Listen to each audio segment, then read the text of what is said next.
but he can hear gears grinding or a belt slipping. So he steps in to fix the problem at hand before it gets out of hand. And he knows Granger's got the right product he needs to get the job done, which is music to his ears. Call, click Granger.com, or just stop by. Granger, for the ones who get it done.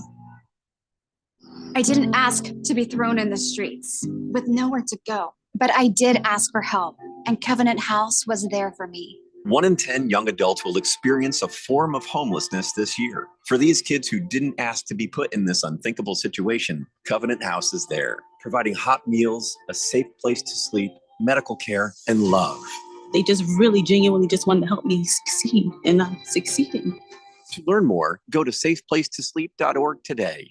Hi, guys. Jeffrey O'Brien here. Have you ever gone to HarmonSolar.com? Well, you really need to, because everything you ever wanted to know about how solar power can save you big on your monthly electric bill is right there. It's online. Through your phone or through your computer, you can learn about tax credits, the equipment they use, look at how they do things for businesses as well as homeowners, see testimonials from happy customers, and I hear they got a pretty good podcast, too. Check it out. Go to HarmonSolar.com. That's HarmonSolar.com. At Bet365, we don't do ordinary. We believe that every sport should be epic. Every home run, every hit, every inning, every play, from the moments that are legendary to the ones that fly under the radar. Whether it's a walk-off grand slam or a base hit to center field, whatever the sport, whatever the moment, it's never ordinary at Bet365. 21 plus only. Must be physically located in Arizona. If you or someone you know has a gambling problem and wants help, call 1-800-NEXT-STEP or text NEXT-STEP to 53342. Paid for by Wesley Financial Group. Are you a victim of the timeshare trap and think there's no way out? I'm Chuck McDowell, founder of Wesley Financial Group, the original timeshare cancellation expert. And I'm here to tell you that there is a way out.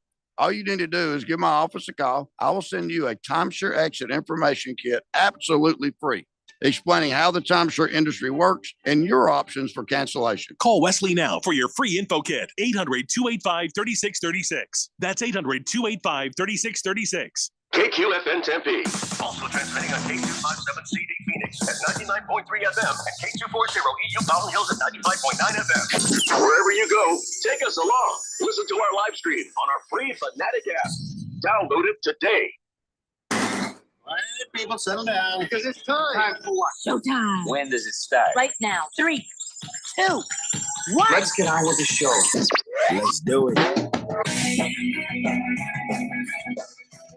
All right, everybody, welcome to a Thursday here on the Daily Blender on 1580 and 99.3 The Fanatic, as we broadcast live from the Harvard Solar Studios, beautiful uptown Scottsdale.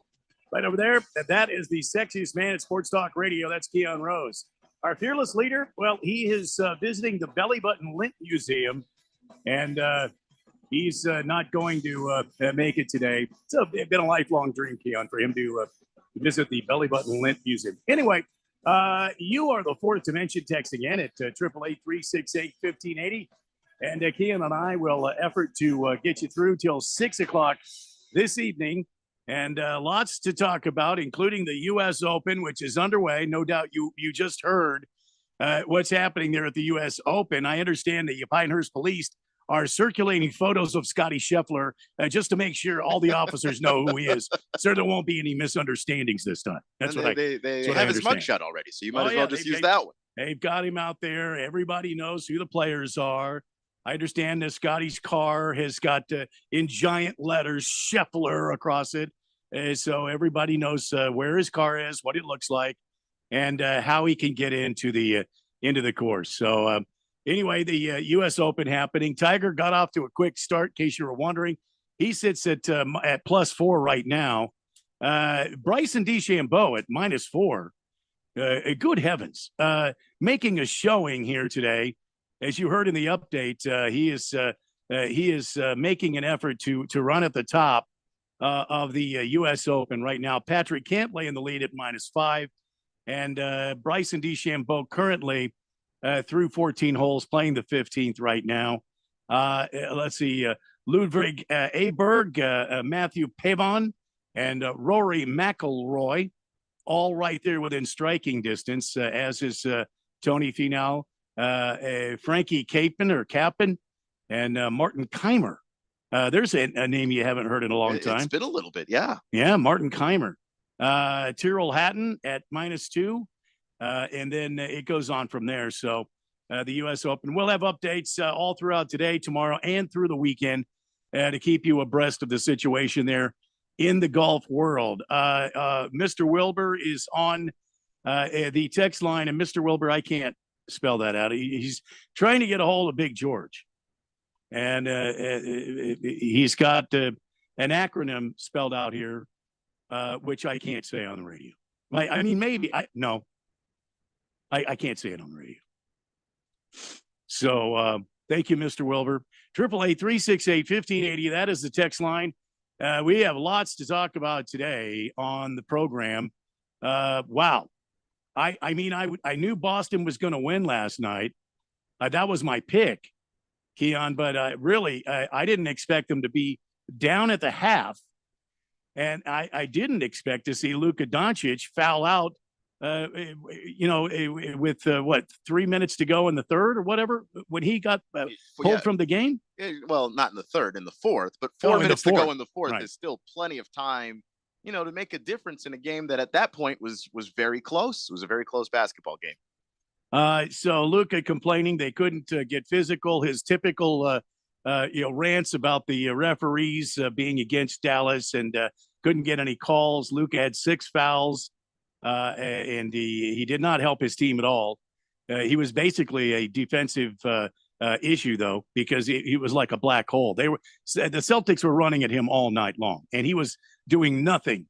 He was doing nothing defensively to help his team. I said it after game 1. Luka's going to have to defend somebody, and he hasn't done it yet. We're 3 games into this series, and Luka hasn't defended a soul. In fact, I don't think Luka's really done a whole lot of defending this entire playoff run for them, to the point where the Celtics are just going right at Luka. It doesn't even matter who has the ball. If it's Jalen, let's get the switch and get Luka.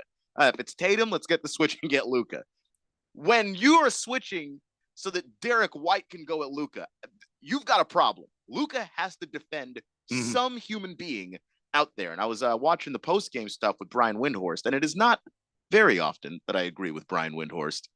Brian Windhorst lit Luka up after that game on Ben Pelt's show, and really? I agree. It's immature. The blocking foul that he took to foul out of the game was a bad move.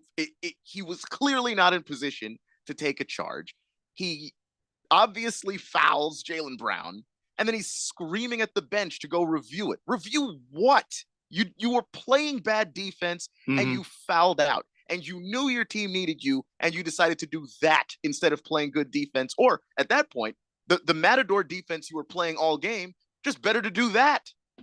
Forward to mention, the Matador defense is basically Luka waving a red towel in front of a Boston offensive player and just going, "Olay!"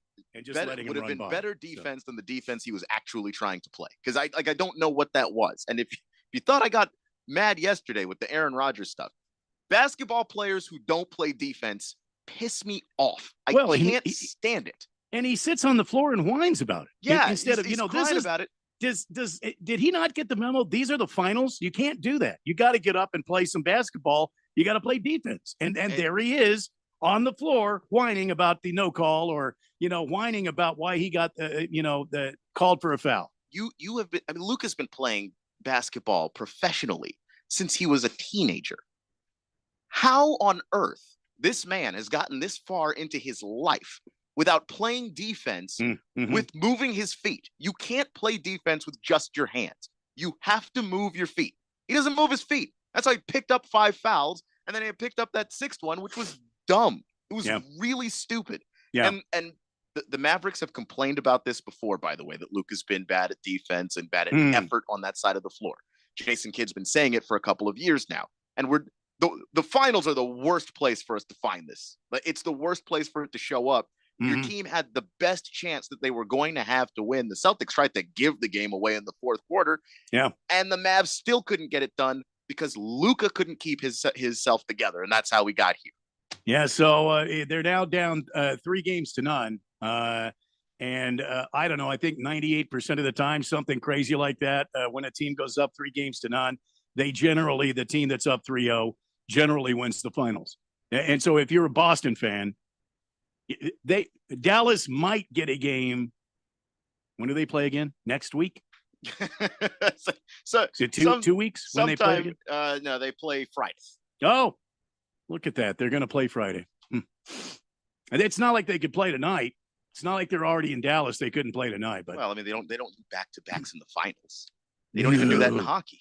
We wouldn't want them to go back-to-back. I wouldn't. I think the basketball would be genuinely bad. You guys keep telling me how bad baseball is. I've never said Keep that. that I in love mind. baseball. But Keep that in mind. all right. I love baseball, so I don't know. Anyway, Game 5 is coming up. I'm sorry, Game 4 coming up tomorrow night in the big metropolis of the Dallas Fort Worth area in Texas. So we'll see if Boston can close the door here, or if they lose a game here. I like what Jason Tatum said last night after the game. It wasn't like they were one more to go, one more. I heard Jason tell the reporter after the game that no, I didn't say one more. What I said was, okay, we got to keep going. This isn't over. We got to keep fighting. Got to keep fighting. I like that kind of mentality. You can't look at it as one more and we're going to, sweep this away. You got to keep fighting, man. Until that final buzzer sounds, you got to keep fighting. It ain't over till it's over. This is where finals experience matters, right? Because the Celtics have been here before. They were facing a Warriors team that on paper they were better than. They lost that series. Mm-hmm. Then they go deep into the playoffs again, Eastern Conference Finals. Yeah. They go up against a Miami Heat team that on paper they're better than them. That they somehow lose that series and the Heat go to the finals. So now they're back, and on paper, they are better than the Mavs. And I think this time they've got the memo. We're just going to stay locked in. We're not going to lose our focus. We've got to make sure we stay on top of everything that we need to win this series. And they're playing like it. Tatum had a couple of kind of duds for first 2 games in the series, bounced back really nicely in game 3. Jason Tatum last night, even though Dallas had him on the ropes at halftime, Jason Tatum last night, almost 42 minutes played on the floor. He grabbed 6 rebounds, had 5 assists, 1 steal, and put up 31. Meanwhile, Jaylen Brown, 8 rebounds, 8 assists, 1 block, and he had 30 points. Derek White, third amongst all scorers for Celtics with 16 points. And Drew Holiday, it's just kind of been quiet, hasn't it, about Drew Holiday? That guy is a defensive force to be reckoned with. He can smell blood in the water, and he is not letting up, not one bit. I know in the first half, it was very quiet about Drew Holiday, but I saw him out there. There was no quit in Drew Holiday during this whole game. There wasn't. And throughout this whole series, like as much as you could question whether or not the Boston fans are in Kyrie's head, Kyrie had 2 bad games, and I think you got to give a lot of credit to Drew Holiday, frustrating him, making life very difficult for him, making a lot of those shots that he's able to get against other people pretty easily. He's having to work for those. Kyrie did kind of shake off the rust, finally got going last night, but Drew is still making him work for all of those points. Anything that Kyrie wants on the floor, not going to come easy, and you got to give credit to Drew, who it's not going to show up on the stat sheet all the time, but important player on that team. It's a bad night for Luka when PJ Washington has got 13 points and Luka only has 27. And I say only 27 because he's averaging like 30 a game, right? I mean, he was averaging 34 a game throughout the playoffs before this series. Well, there you go. There you go. Yeah, I mean, only 27, you'll take it. But I think that also Luka took some very, very bad shots. You're 1 of 7 from 3. Yeah. Like you can't afford to just be missing all of those shots, especially since, and I can't stress this enough, the Celtics were really trying to give the game away in the fourth quarter. Yeah. At I think 9:50 to go in the fourth, the Mavs went on a 22-2 run. Yeah. Yeah. The Boston could not score, and it was hilarious turnovers. It was dumb shots. It just everything that could go wrong went wrong in that fourth quarter. Luka maybe stop shooting step back threes from 27 feet out. What does Dallas have to do at this point to try to steal one in Dallas and try to get this to a game 5? I mean, at this point, they have to play Dallas has to play every game like it's the final game, like there is no tomorrow. And if they want to win this championship, Luka's got to play with fire. Kyrie Irving's got to get his head on straight and play the kind of basketball that Kyrie can play. You need to have Dallas firing on all cylinders. You can't have basically a defensive black hole out there in Luka Doncic. If you want to play lawyer, Luka, go to law school and then go stand and argue in court somewhere. Don't do it on a finals floor when you feel like you've been wrong. Go finish the play and get up off your bottom and go finish the play and help your team and argue about it at the break. Yeah, at some point, Luka's got to defend a human being. Otherwise, I don't know how Dallas wins a game in this series. I genuinely don't. He's making it so that his team, it's 5-on-4 every time they go back to defend. Because he's sitting on the floor arguing. And defend and offensive players are going directly at him, which is the worst insult that can ever happen to you on a basketball floor, is that people like to choose you to be the guy that they go to. So Jason Kidd's going to have to find some way to hide Luka on defense. I don't know how you do it, because you hide guys who are bad at defense, but are trying. They're giving some level of effort, that they can at least help on defense if they're beaten or whatever. That's what Steph's always been able to do. Steph's not a great defender, but Steph has a lot of effort. So there are ways that they can shield Steph from being targeted on the floor. Luka's not even giving that effort. And I understand he's got the knee, but the guy's been scoring 30 a game. So I know it's working well enough for him to move. Yeah. It's not hindering him scoring. It's not hindering him playing. What's hindering him playing is his pride and thinking that he should be getting some of these calls because he's Luka Doncic. He's bought into the rumors. Somebody said Luka can argue and get calls. Well, that might work in the regular season, but this is the finals, Luka. This is the granddaddy right here. This is the one you want. This is what you save up for all season long to play. This series right here. I maybe this might be some kind of solace to Suns fans. I have no idea. But if Luka Doncic does not grow up, he will never win an NBA Finals. It's not happening. And I think he's talented enough to win a few. I do. I think he's the most talented player in the league. It doesn't matter if you don't give effort on the defensive end of the floor. And if you spend most of your time whining to referees, say whatever you want about Devin Booker, there are times where you can get that guy to lock in defensively. Luka is on the biggest stage, and I haven't seen it yet. And it bothers me because you're too talented. You're too talented to not play with all the effort. You're too talented to sit there and argue with referees. You're too talented to be flopping around on the floor like a fish. You're just too talented for all the things I'm seeing. And that bothers me as a basketball fan. Like, I'm genuinely mad. Well, 888-368-1580.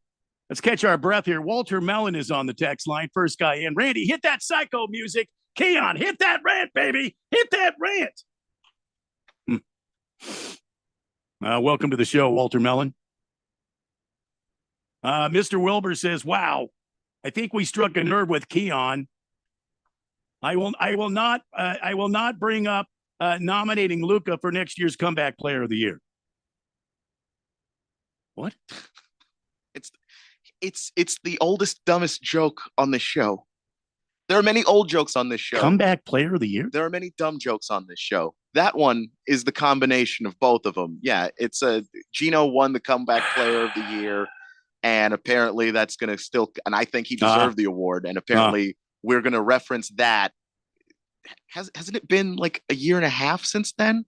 I would let it go, but here we are. It's one of those long running bits. Yeah. Well, it's not funny, but here we are. Yeah. Well, yeah, most of my stuff's not funny either. So, Fish Tank is on the text line at 888-368-1580. How many games have the Celtics lost this entire playoffs?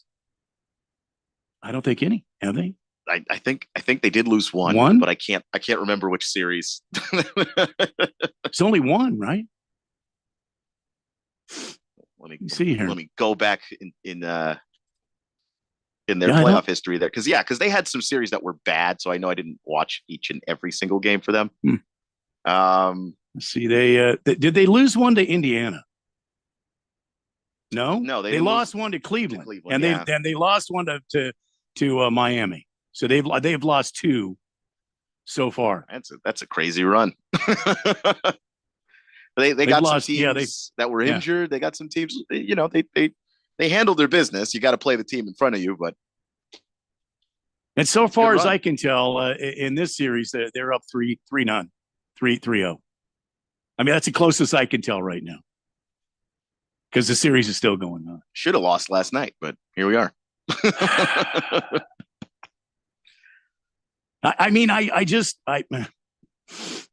I'm with you on the whole Luka thing. I just can't understand when it is the biggest series all year. This is what you worked for, starting in a preseason. This is what everybody's talking about, and you're sitting on your ass on the hardwood, whining about a call. Just thought I was watching a kid out there, like and not in the good way, or the guy's just having so much fun. He's like a big kid out there. It's like, no, he looked like a giant baby just on the floor crying to who? I don't know who. He was absolutely wrong taking trying to take that charge. Who was he doing it for? Blissful Hayes says Luka sucks on defense as bad as Booker and Durant. Oh, come on. Well, statistically, Kevin Durant literally had his best season last year defensively. So I don't know what you mean there. And again, I've seen Devin Booker lock in defensively. Have you seen Luka Doncic lock in this series at all? Weso Grande says someone needs to seriously tell Luka that the days of playing like James Harden are over. It's unappealing to fans, and it does not win championships. Yep. You're right, Weso Grande. That's exactly what Keon said. If Luka doesn't get it right and get it out of his head to quit playing whine to the referees, he's never going to win a championship. Period. The end. He will not win a championship. When the great champions are winning games, when you saw LeBron James win games, you didn't see him whining about calls. When you saw Magic Johnson and Showtime winning championship, you didn't see them whining about calls. When you saw Larry Bird in Boston win championships, you didn't see anybody whining about calls there. And if they did talk about it, they were talking to the referee at the break, not during playing time. When you've set your team up for failure by not going back and getting back on defense. Well, hell, I'm not even a basketball fan, and I know that's the most important thing you can do. On that play, he couldn't get back on defense because he fouled out from playing horrifically bad defense all game. Silver Pops on the text line at 888-368-1580 says, "Good afternoon, guys. Where's Jeffrey today? Anyways, in regards to Jeffrey, he didn't read my text yesterday, so I'll resend it again. It was in regards to your State Fair food item, Randy's cheese sticks. It's worth the girth." I think Jeffrey was trying to get around that. I don't Randy's know if you also cheese noticed sticks. he was not a fan of the cheese sticks. Therefore, he probably just I think didn't. he read it would on if he would purpose. give it a chance. It's Well, like, just the description of it is it was what's about really 12 inches long, about 2 inches in girth, and then, I then just you get. Oh my God! can't we just say circumference? Can we just talk about this a little? Well, I can't. We're late for a break here. Hurry, Harry, I see you on the text line. We'll get to Harry's text and a lot more. We've got some more to talk about the NBA and a whole lot more. It's a Daily Blender on 1580 and 99.3 The Fanatic. This is Brent Musburger's Action Update on 1580 and 99.3 The Fanatic. Get insights into the sports betting market with VSiN's betting splits. See where the money is and keep updated on how the market is reacting. Only at VSIN.com. Now, here are the latest lines from my guys in the desert. Major League Baseball, the Diamondbacks will face the Angels tonight at Chase Field to wrap up the 3-game series, and the winner takes the rubber game. Arizona will go with Brandon Pfaadt tonight. He is 2-5, a 4.60 ERA. Griffin Canning, similar statistics, 2-6, an ERA of 4.65. Arizona minus a run and a half, plus 110 on the run line. Angels getting a run and a half, minus 130. On the money line, Los Angeles plus 160, Arizona minus 190, and the over-under run total tonight is 8.5. I'm Tony Desiri with your VSiN Action Update on 1580 and 99.3 The Fanatic. Is reviewing life insurance on your to-do list? Now's the perfect time to add it. A friend recently told me that securing life insurance sooner rather than later can help you lock in lower rates for years to come. So I bumped this up on my list and got it done. I called Select Quote and couldn't believe how easy and affordable life insurance is. I'm 40 and got a $500,000 policy for $16 a month. My husband's also 40, and his $500,000 policy was only $18 a month. Plus, with Select Quote's same-day coverage, there was no medical exam required, and we were covered by the time we hung up. Knowing I have this checked off my list feels amazing, but the peace of mind knowing my family is protected feels even better. Call Select Quote at 1-800-694-1010. That's 1-800-694-1010. Or go to selectquote.com to get your free quote today. 1-800-694-1010. Details on example rate at selectquote.com. With Verizon, now everyone can get our best phone deals. Even if I'm new? Even if you're new. What if I've been with Verizon forever? Oh, yeah. You see, new and existing customers get the amazing iPhone 15 with tons of storage on us. With any iPhone trade at any model, any condition. Guaranteed with unlimited ultimate. Here's one. What if? That's a yes. There's a deal out there for everyone. Only at Verizon. $829.99, 128 gigabyte only device payment or full retail purchase with new or upgrade smartphone line on unlimited ultimate plan. Minimum $90 a month with auto pay plus taxes and fees for 36 months required. Less $830 trade-in/promo credit applied over 36 months. Promo credit ends if eligibility requirements are no longer met. 0% APR. Trade-in terms apply. With the first pick. Now that the draft is in the books, it's that time of the season when the team gets together, to get acquainted. Summer means mini camp, OTAs, then pre-season. Keep yourself tuned to the station with all the insight, updates, and breaking news you need to know about the NFL offseason. If it's the NFL, we talk about it. 1580 and 99.3 The Fanatic, and always on at 1580thefanatic.com.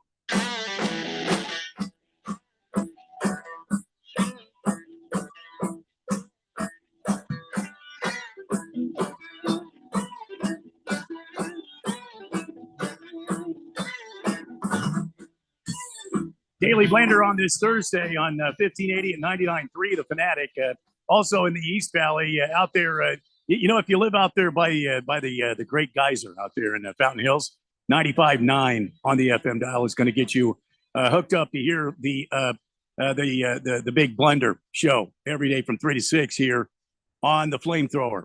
888-368-1580. Chief Skull, Luka's a baby. Why didn't they tee him up for the flop on the third that he was barely touched, but flopped like he was hammered?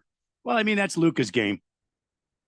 Yeah, and I don't think they wanted to tee him up for that in the finals. It's not a good reason to not give the technical, because they do that during the regular season. They give you flop technicals, but during the finals, obviously you want to see Luka out there on the floor. He's the best player that the Mavs have. You want him out there, but yeah, he got himself kicked out anyway. So what do you do? I wonder if ESPN's going to quit the Luka for MVP of the NBA campaign now. I mean, probably not. I mean, he's going to be in the running for it next year as well, and he is talented enough to win it, and it's a regular season He's talented enough award. to win it, but good night, Olivia. I mean, the guy is just a whiner. Yeah, he's a whiner. But that's not what the MVP award is about. Did you play at a high level? He does, offensively. And that's largely because of all the stats you generate from that. That's going to be, what that you get rewarded for that in the MVP voting. I don't have a problem for people pushing for him to be the MVP. As a fan who has to actually sit down and watch the guy, it's frustrating to watch somebody that talented complain that much, give so little effort on one side of the floor. Just the maturity is just, you've been in the league long enough. Figure it out. Prison Wallet said Jeffrey's gone. Well, he's taking a day off. He's at the Belly Button Lint Museum, which has been something he has a list of things, and this is a bucket list item. And he got a chance to go. I think it was 50% off the admission, and he's actually going to go there. Now, tomorrow, he's not going to be here because he's going to the Pooseum, which is the dinosaur poo museum. So he's going to go look at fossilized dinosaur poo. That'll be tomorrow. It's me and Keon tomorrow. Maybe Ralph. I don't know. Maybe. But Prison Wallet, there you go. To answer where Jeffrey is, there it is. Speaking of Ralph, Bruno Baller says, been a while since we had Ralph on the show. Everything okay? Is the Weekend Warts still on Saturday morning? It's Weekend Warriors, not Warts. And how do you get warts out of Warriors? I don't know. Chief Skull wants to know, is Jeffrey visiting the Toe Jam Festival? I know it's on his list, but not on this trip. I don't think so. Lost Toby says, pro tip. All right, stand by for a pro tip. If your girlfriend tells you you hit a trigger, don't tell her to call you Hawkeye. I'll keep that in mind. What? I guess. Tihua says, Ralph, definitely a Weekend Wart. Why? It's just not as clever as you think it is as an insult, but that's fine. That's fine. It's fine. It's fine. Let's see. Blissful Hayes, you don't deserve the MVP if you don't play any defense. I agree with that. I think would that's agree what we with said that too, right? but that's not how that award works, and I've accepted it. Let's see here. Hurry Harry has written a novel. Luca reminds me a lot of Boogie Cousins. True story. I was at the Portland Trailblazers game courtside when he played on the Kings and was walking off the court during a timeout. And I yelled at him and said, "You're not mentally tough." And he stopped and he looked at me and I pointed at my head. I said, "You've got to be tougher." He went to his into his timeout, and he came out of the timeout. He fist pumped me. I don't want that. Boogie Cousins fist bumped you because you called him out for being mentally weak. Yeah, which to me, I don't think that his problem was that he's mentally weak. Guys was just a head case. His temper was near boiling all the time. He could just lose his head at a moment's notice. Just immediately, he's hitting the ceiling. He's tearing into refs, coaches, teammates, opposing players, fans. Didn't really matter. That's why he's not in the league right now. just a hard guy to work with. Speaking of Weekend Warriors with Ralph and the ADHD kid. Yeah, and Dan Hurley, that's been all the news lately, all the rave. So, Keon, I want to ask you before I say this next, what we're going to talk about next. Who didn't see this coming? Who did not see the Lakers calling in J.J. Redick now that Dan Hurley has said, thanks, but no thanks? Who did not see? Did you see J.J. Redick not being interviewed for the Lakers next after Dan Hurley? Well, he was the front runner at one point before, all the Hurley stuff. And I think what would truly be embarrassing is if we came out of this weekend and J.J. Redick says no too. I have no idea what the Lakers are going to do at head coach, because it's possible James Borrega might even be off the board by the time the weekend is all said and done.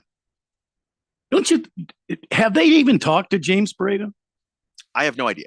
I know that they've been targeting him. I find it hard to believe that they didn't ever speak to him or his agent, but they haven't officially interviewed him, like brought him to LA and sat down and done it that way. So we'll see. According to this, J.J. Redick will reportedly formally interview for the Los Angeles Lakers head coaching job this weekend. That according to the Woj. Redick, a former NBA player, current ESPN broadcaster, could take the lead in the Lakers coaching sweepstakes with a good interview, according to Wojnarowski.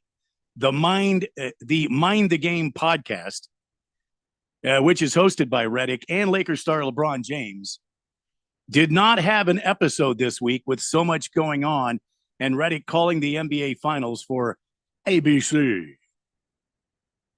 Now, you've said in the past, this is probably, although J.J. Redick would probably be a good coach, this is maybe going to be catastrophic for the Lakers, because now you're going to have guys thinking, because JJ and LeBron are such good friends, now you're going to have the team kind of going, is this JJ Redick or is this LeBron James through JJ Redick? Yeah, There's going to be these questions out there, I guess is what I'm trying to say. Yeah, I mean, it's always going to be hanging over there, and when you have other coaches, there can be that distance that you place there, where I don't know that players are necessarily going to trust it. And that wasn't even my observation. That was something that Udonis Haslem said, and Haslem's A, really smart, and B, he played in Miami with LeBron. So he knows how LeBron operates and how LeBron moves and how that stuff affects a locker room. Like that's huge. And so I agree with him. I think that could potentially be trouble in that locker room if things aren't going well. And I don't think that this Lakers team is as good as they think it is. Do you think that JJ Redick can turn this team around, or do you think there's going to have to be some sweeping changes? I think he can turn some things around. I don't know that the sweeping changes are even possible, because this is a team that is behaving as though they can win a championship. And I don't know how, like, just genuinely, with what I've seen from those players for a couple of years now, I don't see a title team in the Lakers. I think a team that can maybe go far, a team that can compete, but I just don't see how they win a title with that collection of players. But they're trying to win right away. And so I don't know what changes you can make and still be competitive right away. So the New Orleans Pelicans head coach, James Borrego's name has also been attached to the Lakers job. The Cleveland Cavaliers are reportedly pursuing Borrego as well. So Rob Pelinka might be out of time. He probably knows something more than we know. Clock's ticking. And Pelinka is reportedly looking for a teacher who will help develop the Lakers' younger players like Austin Reeves and Rui Hachimura, while also maximizing the talent of James and Anthony. Can you really coach LeBron James, though? Really? Seriously? Is there something that you can really show LeBron James that he hasn't already seen in, 19 years at the NBA level? About to be 20. Yeah, I mean, not really, but when you're coaching a guy like that, like, it's like people had to coach Jordan at a certain point after he'd seen everything, or you pick any great player. Like, there's not new things you're going to teach that person, but you can say, all right, here is how I think we can maximize those other guys, which means you're going to have to do this and play from this position or play in X kind of way. And it's more of a partnership at that point. The guy's been playing in the league for 20 years. Well, I mean, Phil Jackson was a guy that could get Michael Jordan to play. According to a set of boundaries, guidelines that are going to help your team as a whole win. But basically, it's feeding you the basketball.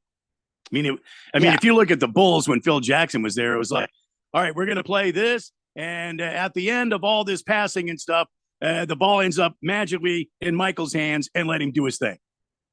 Right? I mean, there really wasn't a whole lot to it. I mean, but there wasn't, because you still had to figure out how to get the most out of the other guys. And that means that there are certain things that you're going to have to ask Michael Jordan. Hey, look, I know that you can basically do everything on a basketball court, but I'm going to need you to let some of these other guys handle that so that they're in rhythm when it's time for them to shoot, or they're in a good spot to be able to assist you, maybe get the ball and get it back to you, or take shots and knock down shots when they're out there. Like, Michael Jordan had to really learn to trust his teammates. That was a huge thing. I don't know if you have that problem with LeBron so much as maybe LeBron defers a little too much, or, what do you do with somebody like D'Angelo Russell, who I think is a really good point guard, but also he has trouble locking in defensively at times, or he just has really weird lapses in judgment where he just turns the ball over and you're like, what are you thinking? Like, what the hell were you even looking at? Like, getting those guys in position to be well, you still have to make sure LeBron is on the same page with you with that.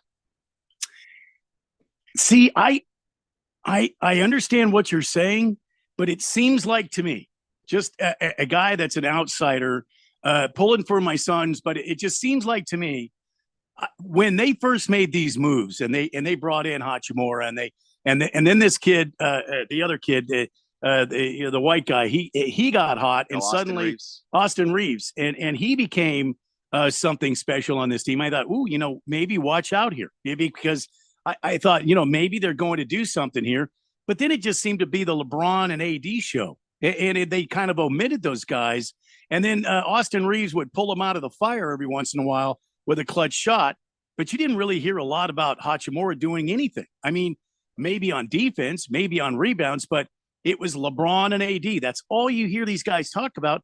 And I don't see how that's going to be different with JJ Redick here. Now you get somebody like a Phil Jackson that comes in.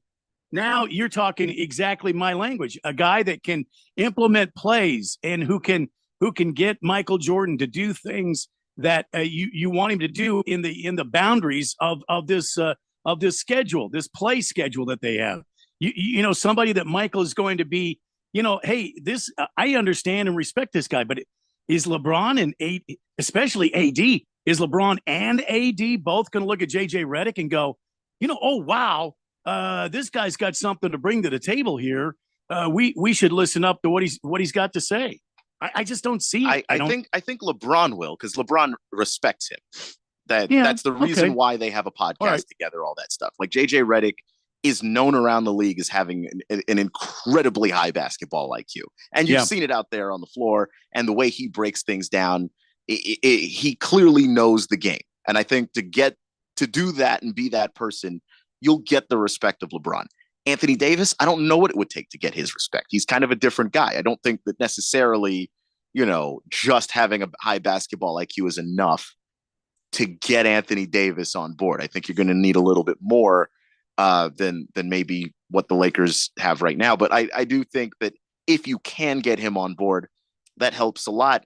And they have gotten good production from Hachimura and Austin Reeves. It's just, can you get it every night, and can you get them to go up a level? Hachimura gives you 12, 13 every night.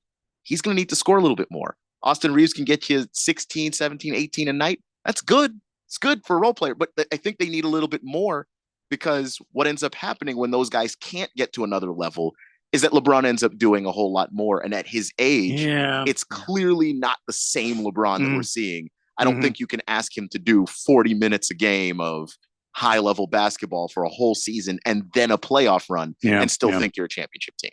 All right, we've got to take a break. When we come back, I got a lot of texts on the text line at 888-368-1580. JJ Redick expected to do a formal interview with Rob Pelinka and those guys at the Lakers, the front office there at the Lakers. It's supposed to happen this weekend, and we will find out more as the weekend progresses. You're listening to the Daily Blender on 1580 and 99.3 The Fanatic. Westwood One Sports presents this special report on the 124th U.S. Open Golf Championship. Sponsored by Weber Grills. Get the griddle that stays ready, not rusty. Fire up the Weber Slate rust-resistant griddle. With a two-putt birdie, DeChambeau has climbed to within one inch of the lead at Pinehurst number 2. The 2020 U.S. Open champion has yet to make a bogey today, and he is at 4 under through 14 holes.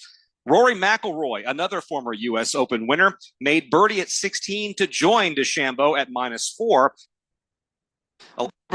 Played in the morning, shot 4 under with 6 birdies a day. Patrick Cantlay, also playing earlier in the day, posting 5 under 65. He still holds the lead. Matthew Pavon of France is at -3, 67, his lowest round ever in a major. With this report, I'm Whit Watson, Westwood One Sports. Because you want to hear bacon and eggs on your outdoor griddle, not the scraping of rust. Introducing the Weber Slate rust-resistant griddle. Stays ready, not rusty, with a carbon steel cooktop, pre-seasoned and ready to cook on right out of the box. The Weber Slate heats evenly edge to edge up to 500 degrees. All you'll hear is the gasp of amazement from friends and family when you serve the food. Cooking with the Weber Slate rust-resistant griddle just sounds delicious and tastes even better. Pro Paint Days are back at Lowe's. Save $40 on select 5-gallon HGTV Home by Sherwin-Williams paint, like Weather Shield, Showcase, or ceiling paint. Plus, save $10 on drywall PVA primer and get free same-day delivery to the job site when you order by 2 p.m. Lowe's knows paint. Lowe's knows pros. Offers valid through 6/14. Delivery by 8 p.m. Subject to driver availability. Additional terms apply. See Lowe's.com/same-day delivery for details. With Verizon, now everyone can get our best phone deals. Even if I'm new? Even if you're new. What if I've been with Verizon forever? Oh, yeah. You see, new and existing customers get the amazing iPhone 15 with tons of storage on us. With any iPhone trade-in, any model, any condition. Guaranteed with unlimited ultimate. Here's one. What if? That's a yes. There's a deal out there for everyone. Only at Verizon. $829.99, 128 gigabyte only device payment or full retail purchase with new or upgrade smartphone line on unlimited ultimate plan. Minimum $90 a month with auto pay plus taxes and fees for 36 months required. Less $830 trade-in/promo credit applied over 36 months. Promo credit ends if eligibility requirements are no longer met. 0% APR. Trade-in terms apply. Hey guys, Jeffrey O'Brien here. Did you know Harman Solar has gone super high tech? There's an amazing tool at harmansolar.com that'll give you an instant ballpark solar estimate using satellites from space. You just type in a little information, and within seconds, you'll have an idea of just how little money it takes to save big on that monthly electric bill. I did it, and within seconds, they measured my roof and calculated my savings. It's very impressive. Go to harmansolar.com and give it a try yourself. That's harmansolar.com. We know how it goes. You can't always tune in and hear your favorite shows and hosts. Dude, look, I'm a loser. Okay? That's cool, bro. That's why we post podcasts of your favorite shows and hosts. Listen when you want to. Listen on demand. That is great and frankly kind of amazing. Go to 1580thefanatic.com to download.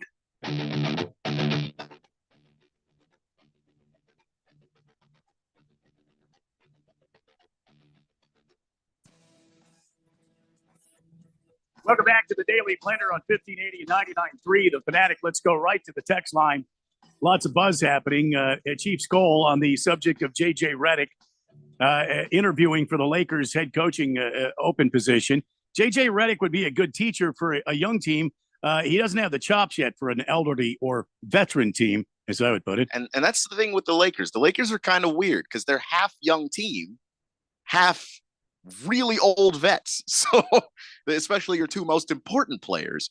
So there's a part of this that could really work well. There's a part of this could be an absolute disaster. And I guess we'll see. Silly Wabbit on the text line at 888-368-1580 says, Michael Jordan never told management how to draft or commanded what free agents to come to Chicago. I disagree with that. I beg to differ with you. I disagree with that. Now, maybe they didn't always listen. But that's not because, Jerry Krause and Michael Jordan, the general manager at the time, Jerry Krause, and they butted heads all the time. Yeah, Michael didn't like Jerry Krause. He even said so. What do you think they were butting heads about? Absolutely. Was Michael Jordan not telling Jerry Krause what he wanted? Yeah. Jerry just didn't agree. And by the way, Jerry, brilliant guy. They demonized him in that documentary. And sure, he wasn't perfect, but brilliant guy. He was right to not listen to Michael Jordan at many points, but don't act like Michael Jordan didn't go into that office and tell that man what he wanted. That's ridiculous. Of course he did. Pat Flipper says problem with LeBron is he tries to be the coach, agent, official, etc. Well, okay, your best player kind of has to be a coach on the floor to a degree. I just think that what happens is if you make really stupid decisions as a coach, LeBron just kind of loses respect for you and his body language gets bad and it trickles down to the rest of the team. And that is my problem with it. Some of the things the Lakers have done are quite frankly so ridiculous that I don't think that LeBron is behind all of these things that they're doing. Rob Pelinka is just out here on his own making some real bad moves. Yeah. Like getting rid of all their trade capital and by the way, trading away all the future of the Los Angeles Lakers. Anyway, let's switch gears and let's head out to the Diamondbacks lose last night. Boy, when I turned the game on, it was bad. It was like 7-0. And it was in the 6th inning when I finally got the game on. It wasn't good. I mean, the Angels were scoring from the get-go. I mean, they had a run in the 1st, a run in the 2nd, a run in the 3rd. They put a 4th spot up in the 4th, and then they got shut out in the 5th. But then they added another run in the 6th. while I was watching the damn game. But the Diamondbacks relief bullpen came in and held them at bay. They put up zeros the rest of the game. Meanwhile, Ketel Marte and what's his name, Christian Walker, they both had the long flies, which helped the team score 3 points. Diamondbacks didn't hit the ball well last night. They only had 6 hits. And it was final score 8-3. I didn't think it was going to be that close, to be honest with you. Mm-hmm. They're a game under 500 at home. They're 16-17 now. Meanwhile, the Halos are 26-41 on the season. They're 3 games under 500 on the road. So the rubber game of the 3-game series is tonight. See who wins that. Brandon Pfaadt will be on the hill tonight. And it should be a good game. Brandon Pfaadt has been pitching well as of late. We'll go up against Griffin Canning, Canning, who's got an ERA of 4.65. And the Diamondbacks should win this game. They have a good opportunity to win here. They are the favorites to win at -185. And I think, like you said, having Pfaadt out there will help because Slade, at some point, do you just decide to pitch with anybody else? Because the guy is having a horrific season. He's got one win on the year out of, he's 1-5 as a starter. His ERA is it's absurd. He only has 1 game where his ERA is below 3. It's every time he goes out there, you lose. Like you're in the hole before you even have a chance to really fight back. The Snakes kind of ran into a buzzsaw in Soriano, though. I mean, that guy was throwing gas last night. I don't know what you do with Soriano, but you're giving up 8 runs. You're not really giving yourself a chance, even. Yeah, it's hard. It's hard when you get into a hole right away. But again, this is what I've been saying about the Diamondbacks and their pitching rotation. They don't have their pitching rotation in place. It doesn't exist. On that day yesterday, it was sort of like, who wants to throw as a starter tonight? Well, show of hands, who wants to be the starter? Anybody? Dude with the 6.7 ERA, let's choose him. It's just hard to watch, is all I'm saying. Is Ciccone or Caccione or Caccone? Anyway, I know I was butchering his name, and I'm sorry. No, he's a kid, and I think this is great. A great experience for him to come up and get some. But I mean, you get into a hole early like this, it's hard to get out of it. I mean, they kind of butchered him. But anyway, the Diamondbacks have fought on the hill tonight. And we will see what the Diamondbacks offense can do. Ketel Marte, my son at the beginning of the season said Ketel Marte should be in the MVP running if he stays healthy all year. And I agree. Guy's hitting the ball. He's hitting home runs. He's hitting doubles. He's stealing bases. He's playing a good second base. He doesn't hurt you defensively. You love to have him in the lineup because the guy always seems to get on, whether it's with a base hit or a walk. He always seems to be on base. I don't know why they're batting him second. I don't know why they don't lead him off more often. But they went back to Corbin Carroll in the leadoff spot last night. Look, Corbin Carroll is just getting his feet under him, man. Leave him down there in the 7 or 8 hole. Leave him down in there. Let him get comfortable and confident, man. Let him get hungry. I don't know. Sometimes I don't know. I don't. It's Torey, man. What do you do? what can you do? I don't know. Diamondbacks and Angels 6:40 tonight. It should be a good game. If you get a chance, go out and catch a ball game. I understand it's really nice in there. When they is the roof going to be closed? It was really hot today, so I think the roof's probably going to be closed. Yeah, I think so. Yeah, it was like 108. It's 108 right now. They'll probably have the roof closed. All right, 888-368-1580. That's our text line, and you, the fourth dimension, are what make this show get going here. So, Pierre is on the text line and says, "Hi, Randy. Hi, Keon. It's a beautiful day here in Montreal. The birds are singing, the flowers are blooming. Do you guys think the Edmonton Trash will win tonight against the mighty Florida Panthers?" Listen, I think the Florida Panthers have this series locked up. And when you've got a guy on your team that's supposedly the face of the NHL, and Florida has locked him down, Connor McDavid is who I'm speaking of. Yeah. It seems to me like that maybe this series is over. It feels over. And how crazy would that be if we had sweeps in the NHL and the NBA? What a rough time of year right now. I mean, and then you've got Draisaitl, putting up a high hit on a guy the other night for Florida.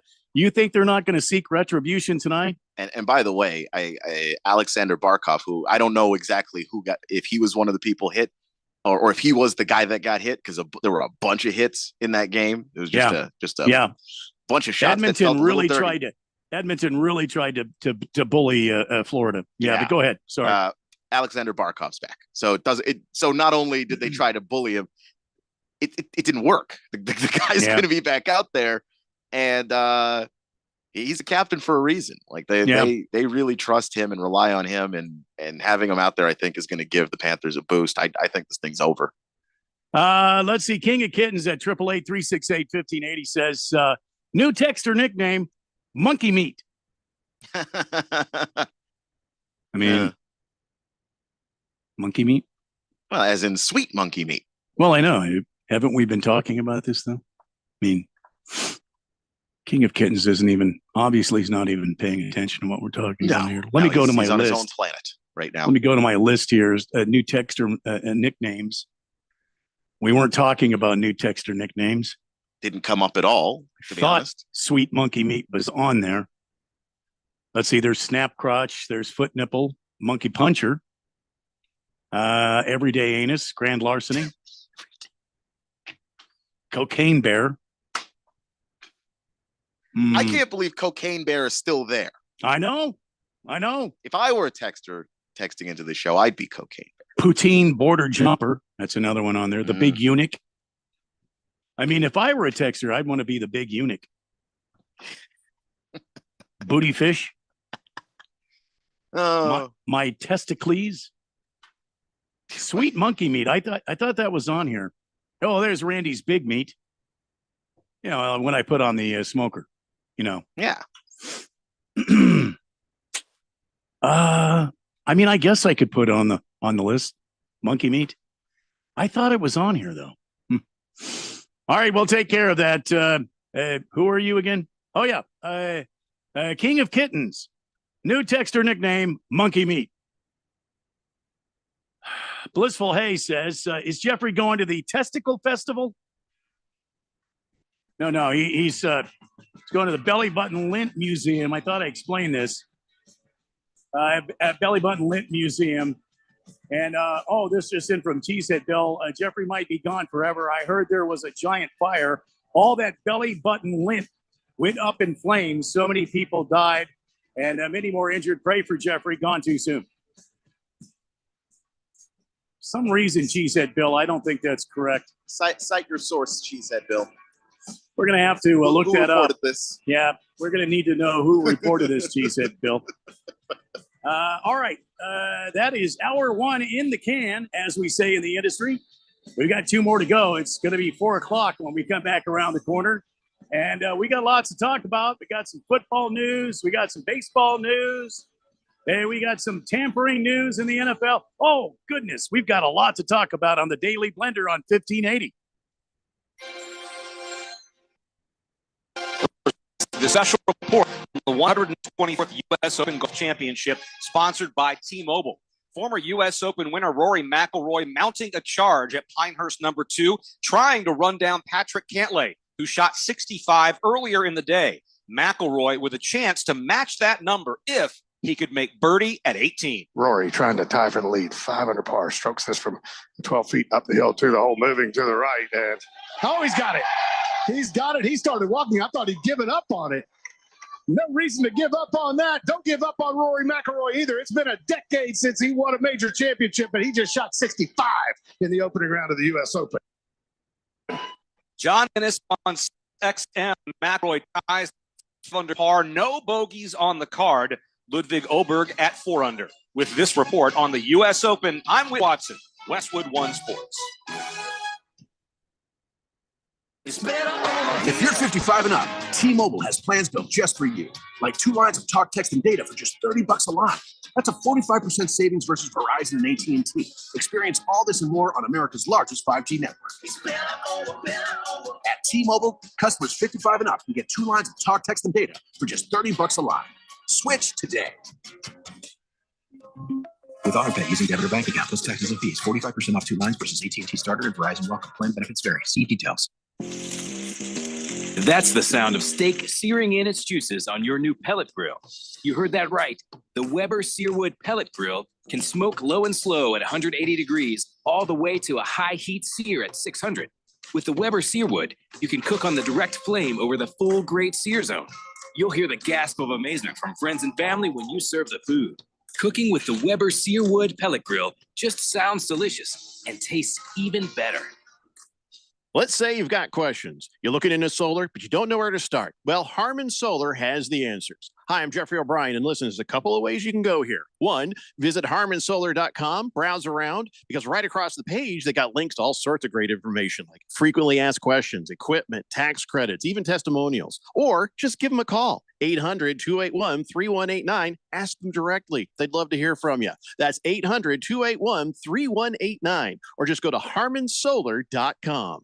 Hey, John, why so glum? I just got let go. The company's downsizing. This is the 3rd time in the last 2 years. I'm done with this. Have you thought about My Computer Career? I've heard they can train you for a career in IT in just a few months, including cybersecurity and the basics of AI. And you don't need prior training or experience. Now that's a recession-resistant career. Wow, thanks. I'll check them out. Go to mycomputercareer.edu and take the free career evaluation. mycomputercareer.edu. Financial aid is available for qualified students, including the GI Bill. KQFN Tempe. Also transmitting on K257CD Phoenix at 99.3 FM and K240 EU Mountain Hills at 95.9 FM. All right, people, settle down. Because it's time. Time for what? Showtime. When does it start? Right now. 3, 2, 1. Let's get on with the show. Let's do it.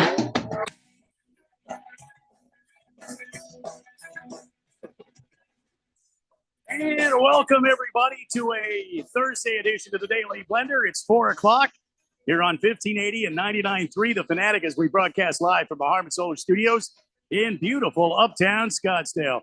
Kind of a warm, overcast day here in the Valley of the Sun. Right over there, that is the sexiest man in sports talk radio. That's Keon Rose. My name is Randy White. Jeffrey O'Brien is visiting the Belly Button Lint Museum today. He'll be back at Monday. Because tomorrow he's going to the Pooseum, the Dinosaur Pooh Museum. You are the fourth dimension, and you make the show go. Your text again at 888-368-1580, just like Prison Wallet. Prison Wallet, all the great players who do what LeBron does when it comes to trying to be in control. The difference between him and the players of the past is they didn't throw temper tantrums when they didn't get their way. They just kept it private. But LeBron, when has LeBron thrown a temper tantrum about a front office thing? When has that ever happened? It does, like, stuff gets leaked, but when has that ever been a temper tantrum because he didn't get a player he wanted or he didn't? I've never seen it. You're going to have to point to me the example of when that actually happened. I will say the difference between LeBron and players of the past is that players just have more power now than people used to. So when you went in and made certain demands, they could tell you no back then in a way that right now the contracts are so much shorter, the money is so much bigger, the union has so much more strength that you have more influence. You have the ability to say, all right, I'll just leave. LeBron has signed throughout his career 2 to 3 year contracts for a reason, so that he always has the leverage to just leave. They weren't allowed to do that back then because the contracts were legitimately 6 to 7 years long. So once they had you locked in, yeah, Michael Jordan could go 3 years into his contract and say, hey, I'd like you to get X, Y, and Z. They could look at him and go, no, we're not doing that. Let's see, the Tobies is on the text line. Is it the Tobies? Hang on a minute. Lost Toby? No, Oh. no. Or is it trying to translate? Oh, I'm sorry. It's the 5th letter. Sorry. Oh, okay. Halos kicked your asses last night, Randy. About to take the rubber match tonight. Yeah, you know what, 5th letter, I got to tell you something. They're going to need a rubber game after what the Diamondbacks do to them tonight. That's all I got to say to you. Oh, Randy. And that's all I got to say to you. Rare moment of Randy firing back. Yeah, I like 5th letter. Yeah. I like 5th letter. It's all good fun. We get along fine. But I mean, you don't come in here on the show that, and just start, razzing me about the Halos kicked your ass. What happened the night before? I'm sorry, what? What happened?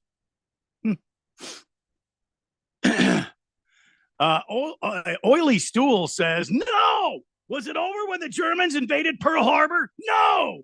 The Oilers will win tonight and bring the cup back to Edmonton. I mean, they're going to have to win more than just tonight. They're gonna have to win tonight and then 3 more nights. Yeah. So, well, best of luck to you. I have no dog in this particular fight. I'm just enjoying some vicious and violent hockey. Yeah. Oh, it's a good series. Oh, yeah. It's a good series. I wonder if this is one of the classic series of all time. It's if you could break it down this way, it's hockey, Canadian, maple syrup, maple flag, maple leaf flag, the Royal Mounted Canadians, against the sun-drenched, oiled up, a Bermuda short wearing guys from Florida who are beachgoers and always have this George Hamilton IV suntan going on, and they always have their shirt is open and stuff, and they walk around with a straw hat. That's what this is. The upright and mighty Canadian against the lazy, slackered East Coast, Southern, Southeast part of the United States sun-drenched tourist. That's what this is. Maybe I was going for Edmonton in this. Maybe I was saying to myself, Florida's won too many championships as of late. Tampa Bay winning the Super Bowl. Tampa Bay winning the Stanley Cup back-to-back. And now the Panthers are in it. I say term limits for all these teams that are in the same state. Term limits, I tell you. 888-368-1580. I'm sorry you all had to hear that. Hueso Grande says, how can you tell if someone's ticklish? Give them a little test tickle. That deserves I'm sorry. Yeah, that's a whistle, Hueso Grande. Sorry. Maybe you didn't hear it. Let me play it again. There it is again. That's 2 minutes. This is somebody, the 5824. They have a 520 area code. They've been texting in since yesterday. June 12th. I'm a girl that listens to the show. I'm real. I come for the anal analysis. I stay for the laughs. Keep up the good work. So this is our anal analysis gal. Our Lonely Sons fan. I'm not gonna. She didn't say Lonely Sons fan. Isn't that how she introduced I blend herself? her boys. I'm a girl that listens to the show, and I am real. I come for the anal analysis and stay for the laughs. Keep up the good work. I think I remember one of her first texts was something about being a lonely basketball fan or Suns fan. See, I don't see that one on here. Anyway, Anyway, she says they actually have golf play-by-play coverage on the radio. Next time I'm having trouble falling asleep at night, I'm going to have to put that on because that sounds boring. Well, to some people. I'm not going to lie to you. It kind of is. It just depends on who you are. I have friends who can listen to that and they're thrilled. Not me personally, but if that's what you're into, man, I don't know. Huh. Also, if you're into it for sleep, that's fine too. I take naps with golf on the TV. There's a lot of sports I just watch. I go to sleep around the third. I go to sleep about the third green, and I wake up on the 14th. That's the way you go through a golf tournament, right there. I've done it with golf tournaments, baseball games. Oh yeah, NASCAR races, especially the really long ones. You could fall asleep at like lap 75, wake up 200 laps later. You're still good, man. Wish you hadn't have said that out loud. 888-368-1580. Oh, we've got a new texter here. New texter here on the text line. Let me get that going. New texter here from the 6487. Come on, man. Go easy on my boy LeBron James. So much hate coming from people. He's the GOAT of this current generation. I love LeBron. Well, I mean, thank you, new texter, for texting in about your guy, LeBron James. Is this Mr. James? Is this LeBron's dad? Kia, do you think? I mean, I doubt it. For many reasons. Mrs. LeBron James? I don't like his mom. I don't think so. I would guess that she wouldn't be listening to this show. What an honor it would be if his mom listened to the show. That would be cool. It would be cool. 888-368-1580. Bad Flipper. I could do what LeBron does at work. I would know Diddy. What? You're gonna have to try that again. I'm gonna keep it honest with you, and please don't take too much offense to this. That was barely English. I don't understand what that means. Oh wait, I missed it. I missed a like, word here. I don't know what to do with any of that. I'm sorry, Keon. You're good. If I could do what LeBron does at work, I would know Diddy. Still don't. No, that still doesn't make any sense. That's not your fault, Randy. That didn't clear anything up. What? You know, I'm even going to ask the question. I don't know what you're trying to say. No clue. Fifth letter is firing back at me. 888-368-1580. Fifth letter says, promise to use some lube tonight, Randy. Go Halos. Well, I ain't tell you, fifth letter, you're going to need some lube after what we do to you. So is the word cavernous ring a bell? Chorro is sending me some sort of a so he's sending me some sort of a quarterback pay scale, maybe. I don't know what this is, Choro.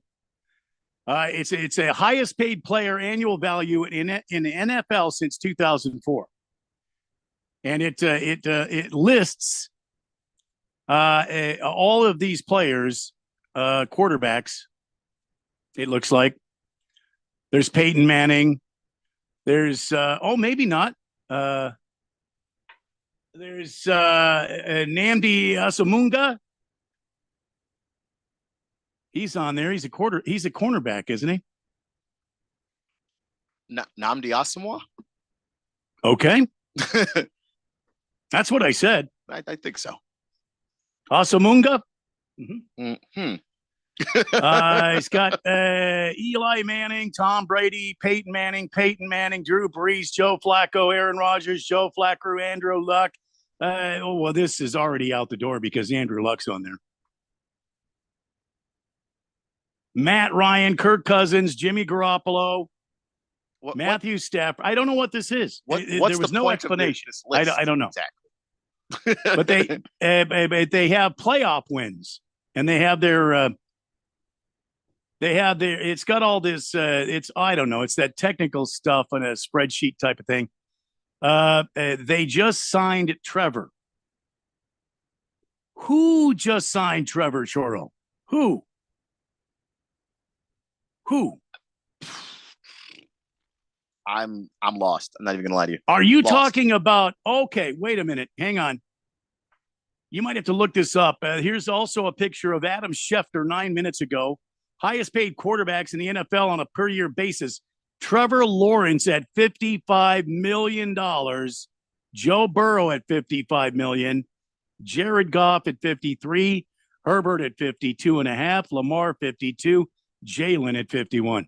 Jags and Trevor Lawrence have reached an agreement on a 5-year, $275 extension, including $200 million guaranteed and $142 million at signing per source. That's from Shefty. Wow. I got it now, Choro. I got it now. Thank you. I don't know about that one. And I like Trevor Lawrence. Trevor Lawrence fan. And I don't think that he has played as badly as people have made him out to be, especially if you realize that if his receivers caught half the passes in the end zone that hit them directly in their hands, they would have obliterated teams. Yeah. They didn't catch them. So here we are. Well, it's not Trevor's fault. That's not Trevor's fault, but there are also some games where it's supposed to be Trevor time. Trevor, take over. Trevor, put the Jags on your back and carry them to a victory. And he just doesn't do it. At that point, I don't know if I'm paying you $55 million a year. I don't think I'm paying you more than there. You just listed a bunch of guys who go to the playoffs all the time and a couple who've been to Super Bowls. Yeah. That Trevor Lawrence still is say, making though, more that- money than all of them. Look at the stuff Trevor Lawrence has had to put up with. I mean, he had Urban and his escapades. Arguably one of the worst coaches in the history of football.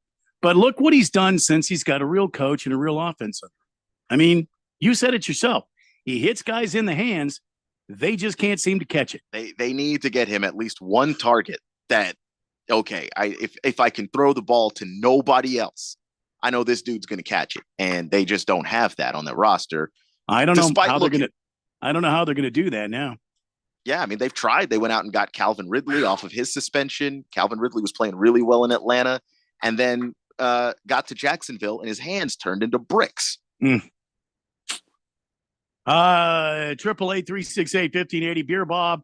Randy, if you really want term limits on championships for a region, you must really hate that Boston is up 3-0 in the NBA Finals. See, Boston, they haven't won a championship in a while. It's been a little bit. I'm okay. I'm okay with that.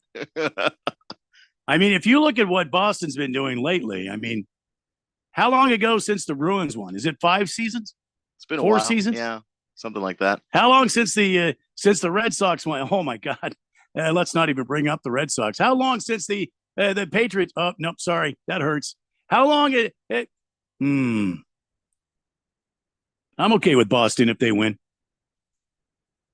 We all know Dallas isn't going to win because they can't seem to win a championship. Not the Cowboys, not the Stars. The Mavs have won a couple of titles, though. If you want to. But how long ago, though? It's been a while. Jason Kidd was playing in the last one. Yeah. So holy cow. Wow. The text line just populated here with like a bunch of stuff. All right. We got to get back to the show, you guys. Hang on. All right. So we talked about the Snakes losing. We talked about the Halos losing tonight because they're going to lose tonight. We talked about JJ Redick.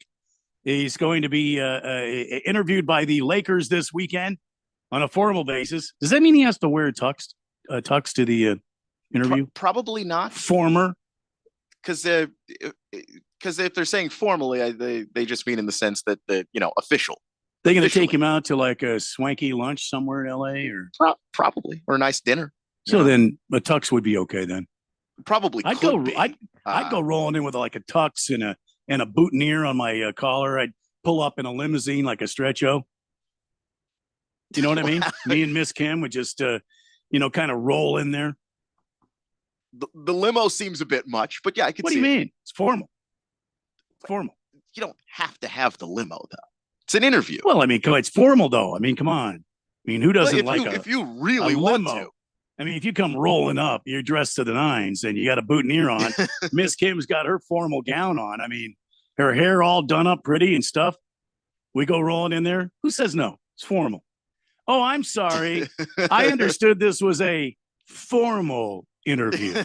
They'd have to give you the job at that point. See what I'm saying? And they're like, where do I sign? I'm hired for your job, right, Rob? Speaking of formal, they've made it formal in the NFL. The NFL has been doing an investigation on tampering by not only the Falcons, but the Eagles. The Eagles have been cleared as of today. They can't find enough evidence that they were tampering on the Saquon Barkley pickup by the Eagles, but the Falcons are another story. However, they were not cleared. League found that they had improper contact with Kirk Cousins, Darnell Mooney, and Charlie Warner during the 52-hour legal tampering period. Atlanta will forfeit its 2025 fifth-round draft pick and pay a team fine of $250,000. Meanwhile, General Manager Terry Fontenot will pay a fine of $50 large.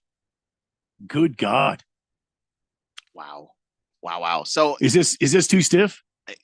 Well, not if they were actually tampering, which it seems like they have enough evidence to prove it. So no, they're absolutely, you can't allow that to happen.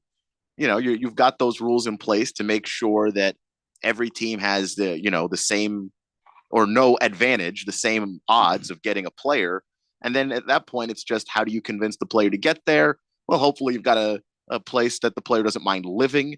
Obviously, the money is going to matter. The amount of years is going to matter. How much guaranteed? Like, that's what the playing field ought to be. Not, we got there first and promise you some stuff under the table. Like that. That's just, I don't think that they got hit too hard at all. I just think that this is probably continuing one of the worst off seasons of Atlanta Falcon fans' nightmares. Boy, if you're an Atlanta Falcon, I feel bad for you. $250,000 plus your GM Terry Fontenot is going to pay $50,000, and you're losing your 2025 fifth round draft pick. I know that's crushing. And arguably, you wasted the first round one from this year. If you sign Kirk Cousins, you get Michael Penix. It's like, well, you can't play for a while, and he's he was in college for 6 years. It's not like you got a young guy out there ready to go. Yeah. So I don't know what the Falcons are doing, but it seems like a mess. All right, we've got to take a break. When we come back, we got some more NFL stuff to talk about. We got more of your texts at 888-368-1580 and a whole lot more. It's the Daily Blender on 1580 and 99.3 The Fanatic. Philo's got a world of entertainment for you to explore with just one subscription. Sign up today and start watching all the networks you love, like A&E, MTV, Discovery, VH1, TLC, Lifetime, Hallmark Channel, and so much more. Featuring current seasons of all the best drama, true crime, reality, and family-friendly shows you can't afford to miss. And with up to 3 streams at once, you'll never have to fight about what to watch. Get started today and unlock our library of over 75,000 movies and shows, and save all your favorites with the unlimited DVR, so you can rewatch them anytime, anywhere, for up to a year. Philo now includes access to AMC Plus. You can discover your next obsession from its collection of hit originals like Mad Men, The Walking Dead, Killing Eve, Orphan Black, and tons of blockbuster movies. There are no contracts, no commitments, and no hassles. For just $28 a month, Philo's a better way to watch TV. So what are you waiting for? Visit philo.tv and sign up today to start your 7-day free trial. That's philo.tv. Hi, I'm Henry Winkler. My eyes are very important to me. My eyes connect me with everything I love. I loved my late father-in-law dearly. He always lit up a room, but his vision dimmed with age. He had age-related macular degeneration, or AMD. And since partnering with Apellis, I've learned there's an advanced form of dry AMD called geographic atrophy, or GA. His struggle with vision loss made me want to help others know about GA's warning signs. For some, colors appear dull or washed out. For others, hazy or blurred vision make it hard to see details, like fine print on price tags. Many have trouble seeing in the dark, making driving at night difficult. GA gets worse over time and cannot be reversed. If you think you have GA, don't wait. Treatments are available. Ask a retina specialist about FDA-approved treatments for GA and go to GAWon'tWait.com. Hey, what's up, everybody? Ken Barkley here, reminding you to check out You Better You Bet. Why, you ask? Well, because we bring the fun, the insight, and all the wagertainment you need. Plus, hopefully, we win a couple bets along the way. From up-to-the-minute breakdowns of backdoor covers, bad beats, and the cheers and tears that come with them, obviously. Plus, betting analysis from some of the best minds in the sports wagering world. Join myself and Nick Costos and tune into You Better You Bet. Weekdays from noon to 3 on Arizona's sports betting station 1580 and 99.3, The Fanatic.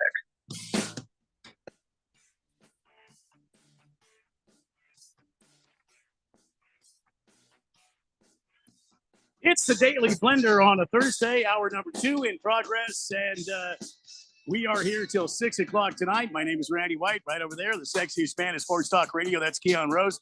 Jeffrey O'Brien out today at the Belly Button Lint Museum. He will be back on Monday. Choro's been our guy today. Choro gave us the breaking news on Trevor Lawrence, $55 million, $55 million per year. His new salary, and $142 million at the signing. His signing bonus, $142 million. And then Choro, we were just talking about Atlanta getting caught for tampering, losing their 5th round 2025 draft pick, and being fined $250,000 as a team, and their GM fined $50,000. Choro says Atlanta got off easy. You think they got off easy? You think you think it should be stiffer? I mean, I probably should say it differently. It should be a more severe discipline.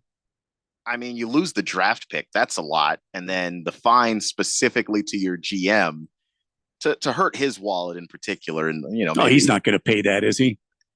The owner is probably going to step in and maybe cover that, not publicly. You don't officially say that. Right. But at the same time, I don't think he's going to be pleased, especially when you consider that, Fontenot's already kind of made some moves that you're just like, what are you doing? And he had to explain it to Arthur Blank.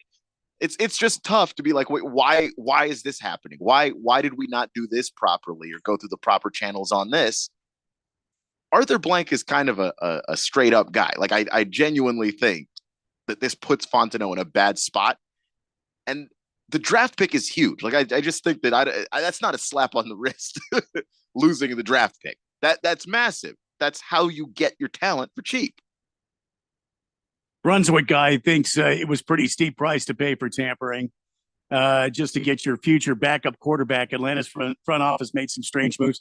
They did. And I think Arthur Blank maybe has got the wrong people around him, because I think you're right, Keon. I think he's a straight up guy, and I think he probably doesn't understand. But at the same time, what's the cost of doing business? A lot of guys in the NASCAR garage would tell you, if you ain't cheating, you ain't trying. Look, you should have done what the Eagles did. Whatever the Eagles did worked. The Eagles don't have a lost draft pick. The Eagles don't have fines that they're going to have to pay. It's just, to me, like, that's the part that's really the killer, is the draft pick. That makes it a steep price to pay, because nobody wants to lose those for nothing. Those things are incredibly valuable. And now you have to explain to your owner why you don't have one next year. Then, yeah, it's the cost of doing business. But do you think that with the money they offered Kirk Cousins coming off of an Achilles that they really had to tamper to get him? I don't think they did. Let's see. Our new texter today, 6487, says, keyword arguably, Cliff Kingsbury was also a coach in the NFL and is now the OC for Washington. Please don't remind me. I am Keon's aware. team is the Washington Commandos. I'm aware. And he knows where Cliff Kingsbury is. I'm trying to forget this fact all the time, or at least pray to some deity that Cliff Kingsbury not being the head coach, a thing he should never be ever again, was the problem. And that maybe just being the offensive coordinator and doing that and no other job will make him passable. That's the only thing I can hope for. That's all I've got. That's all I've got. The Tom says, if I want to fall asleep to the radio, I'll turn on Fresh Air from NPR. Hey. Fresh Air. This is NPR. That's a good sleep show too. Not gonna lie. The NPR voices. Bad Flipper says I need to let Mr. Wilbur read texts or update my reading glasses. Love you guys. No Diddy. Why does Bad Flipper keep saying no Diddy? Who started this no Diddy thing, and what does it mean? Is it no Diddy, or what the hell is it? Thing. It's basically no homo, but with Diddy's name in it. I'm not thrilled about that personally because it seems to suggest that the worst thing that Diddy was involved in and all of the things that he was involved in was that he had some kind of relations with other men. And I would argue that the worst thing that Diddy was involved in was the abuse of the women in his life. But sure, you keep saying no Diddy like that's the thing that we're talking about here. He also implicated in child trafficking or something? Potentially. Still investigating that one. That's and again, another thing that is worse than that's why I don't say it. It's just there's no point. T-Licious says, did you guys enjoy Luka fouling out and crying like a little bitch as much as I did last night? Celtics in 4. Like if you hate Luka, then yeah, I could see why you would enjoy that. I don't hate Luka. I'm neutral on Luka. I just like good basketball, and I know he's a talented player. It pissed me off, to be honest, to see a guy that talented crying on the ground like an actual infant. I just, what am I supposed to do with that? As a fan watching the game, what am I supposed to do with that? Remember when Pat Beverly went on ESPN and said Chris Paul can't play defense and is a cone? Guys dribble around. Luka is the cone now. That's what Aiton Army said on the text line. When Patrick Beverly said that about Chris Paul, it was true because Chris Paul was old. Luka's in his prime. Does Chris Paul realize he's old? Because he keeps coming back. No, I think he realizes he's old, but that contract is a gigantic contract, and he's going to keep coming back till that thing's done. It's a nice paycheck that he's getting from the Golden State Warriors right now. Ringless Joe says, what the hell happened to the Mavericks? They can't score over 100. They can't defend, and they can't close out games. I agree. The Ringless Joe also says, no wonder Henry Winkler's eyes are so important to him. If he were blind, he couldn't watch Luka crying like a baby and getting swept. Oh, my gosh. Pinocchio, bring us number 18. Celtics at 4. Beer me, Randy. It's a lot of exciting texters out here. A lot of I didn't exciting realize we texters. had this many Celtic fans on the text Oh, line. boy. Think about it, you guys are having fun, though. So there's that, you know. Aiton's Army. Hate on Aiton all you want. The guy has an elite defender in the post season, and NBA. The guy was was an elite defender. Elite Aiton's Army. Come on. For the one year Elite? that they went to the finals, he was. He was. I don't know that he was. He was. He was good. As a defender, not an offensive player necessarily, but as a defender, he was absolutely elite. There were so many shots that season that simply did not occur. He couldn't block them because people didn't even try because he was there. That's elite defense, man. Granted, he was never able to do it again, which is why he's not here. But there was one season. Hefty Lefty talking about the new contract for the Jaguars quarterback. $155 million will pay for a lot of head and shoulders. Yeah, it will. That's true. No kidding. You can get it on sale sometimes. Oh, really? Oh, he could probably get even more. Let's see here. Beer Bob says, per Bleacher Report, Luka Doncic says he apologized to Mavs after fouling out in Game 3 of the NBA Finals. He needs to apologize for sitting on his ass and letting the team get beat defensively while he cries to the officials on the floor. And he needs to apologize for crying after the game to the officials in the press conference because it just makes that whole team look terrible. He's hung his teammates out there. The officials didn't have anything to do with Luka fouling out. Luka was playing bad defense. People were beating him, and he was reaching in and trying to poke the ball free because he wasn't moving his feet. And maybe the knee injury is affecting that. I have no idea. But if you can't play, then don't be out there. But you can't blame the officials. That they're not the ones out there fouling people. That's you. Screaming Eagle on the text line says, Keon. Screaming Eagle. I mean, that was just it. Oh, well. Keon. How's it going, man? All right, let's get back to what we were talking about. Tampering in the NFL. We've already talked about the Falcons getting a slap on the wrist, basically. I think it needs to be a little more severe. I mean, these teams will never stop if they don't learn a lesson. In the 5th round pick, come on, 5th round, yeah, I don't know. I mean, that's still. Look, it still matters. It's not as valuable a pick. I think they should have taken a higher one. But but it depends. Not a first. Yeah, like and maybe they just didn't feel like, all right, maybe we didn't catch him red-handed. So this has really got to hurt though, because they got caught tampering with what's his name, Kirk Cousins. Yeah, I mean, I could see if it was like Aaron Rodgers or, somebody that's going to impact their game. I think Kirk Cousins will. It's just how much, because he is coming off of an injury. Or does he? If he's healthy. But see, Kirk doesn't impress me as being an elite quarterback. He gets paid like one. He's not an elite quarterback, but he is solid. And solid, there's half the league doesn't have solid. Look, if you get Dak Prescott and you bring him to Atlanta, with this kind of game they have going in Atlanta, now it's worth it to get caught tampering. But Kirk Cousins, off an Achilles injury, getting a enormous extension to come over to Atlanta to play football.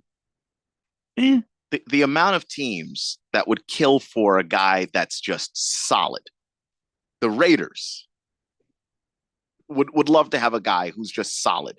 I don't even know if the Browns know what they have going on. What do the Raiders have to stop the defense from attacking their quarterback?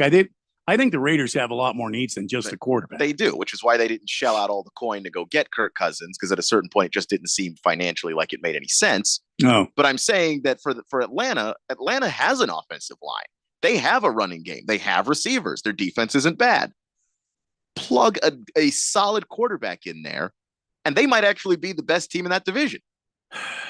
Boy, I don't know. If he's healthy, though, that's to me, the tampering is weird. Because the giant if is Kirk Cousins he going to be okay? Because if he's not the Kirk Cousins he was last season, and he was on pace to have like an MVP kind of season. I don't know if he would have actually gotten there, but he was on pace to do that before he got injured. If he's not that next year, you wasted all of this time and effort and money for like not a whole lot. Not a whole lot. So we all know Jerry West passed away yesterday. It was a kind of a dark day in the NBA.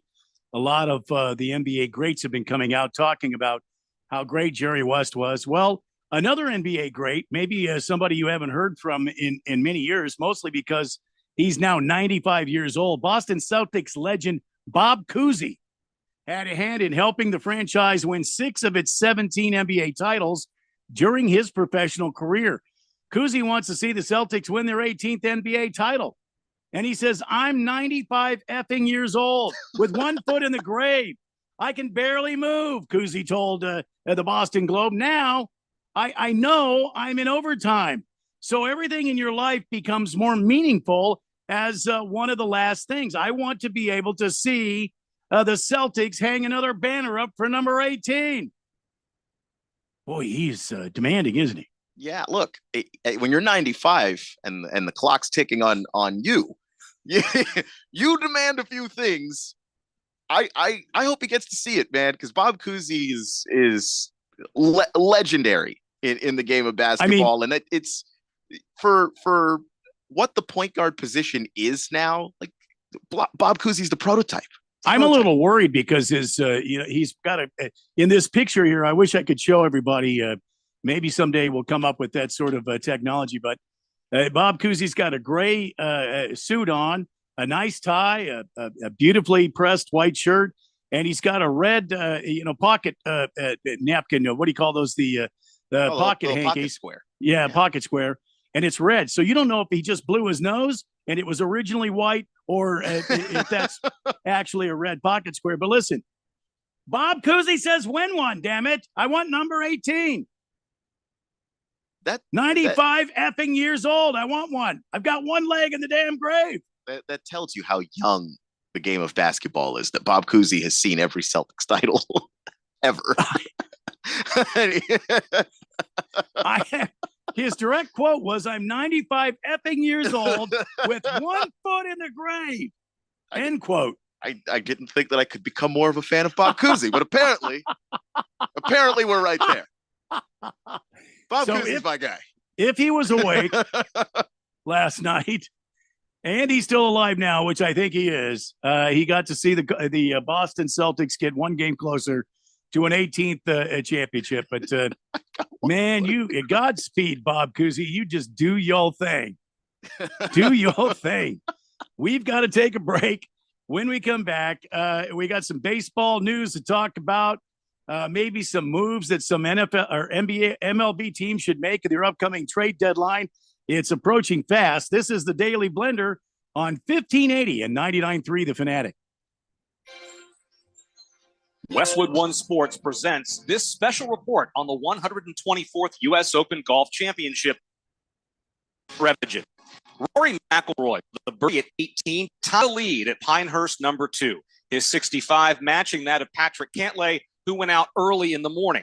After finishing second at LA Country Club last year, McIlroy says he's changed his mindset about entering a U.S. Open. I've had some success by a set that I brought in, especially last year at LAC. And golf course is a little different to what it was last year, but same strategy and mindset, just trying to hit it into the middles of greens and, giving yourself chances every single time. Ludwig Oberg, 66. He is one off the lead. Adam Scott, in his 92nd consecutive major, 1 under with 2 to play. With this report on the U.S. Open, I'm Whit Watson, Westwood One Sports. For nearly 2,000 severely injured veterans, everyday life has become filled with barriers. So we build specially adapted homes at Homes for Our Troops. And thanks to our donors and supporters, this life-changing gift of freedom is provided mortgage-free to these veterans. But we need you to join us too in completing this important mission. Please visit hfotusa.org and help build homes and rebuild lives. Pro Paint Days are back at Lowe's. Save $40 on select 5-gallon HGTV Home by Sherwin-Williams paint, like Weather Shield, Showcase, or ceiling paint. Plus, save $10 on drywall PVA primer and get free same-day delivery to the job site when you order by 2 p.m. Lowe's knows paint. Lowe's knows pros. Offers valid through 6/14. Delivery by 8 p.m. Subject to driver availability. Additional terms apply. See Lowe's.com/same-day delivery for details. Paid for by Wesley Financial Group. Are you a victim of the timeshare trap and think there's no way out? I'm Chuck McDowell, founder of Wesley Financial Group, the original timeshare cancellation expert. And I'm here to tell you that there is a way out. All you need to do is give my office a call. I will send you a timeshare exit information kit absolutely free, explaining how the timeshare industry works and your options for cancellation. Call Wesley now for your free info kit. 800-285-3636. That's 800-285-3636. You're expanding your business and need to add to your fleet. Maybe you need another semi-truck or trailer. Don't have the cash? I can help. I'm Dylan Cohen at JR Capital, and we offer no money down financing on new and used trucks and trailers.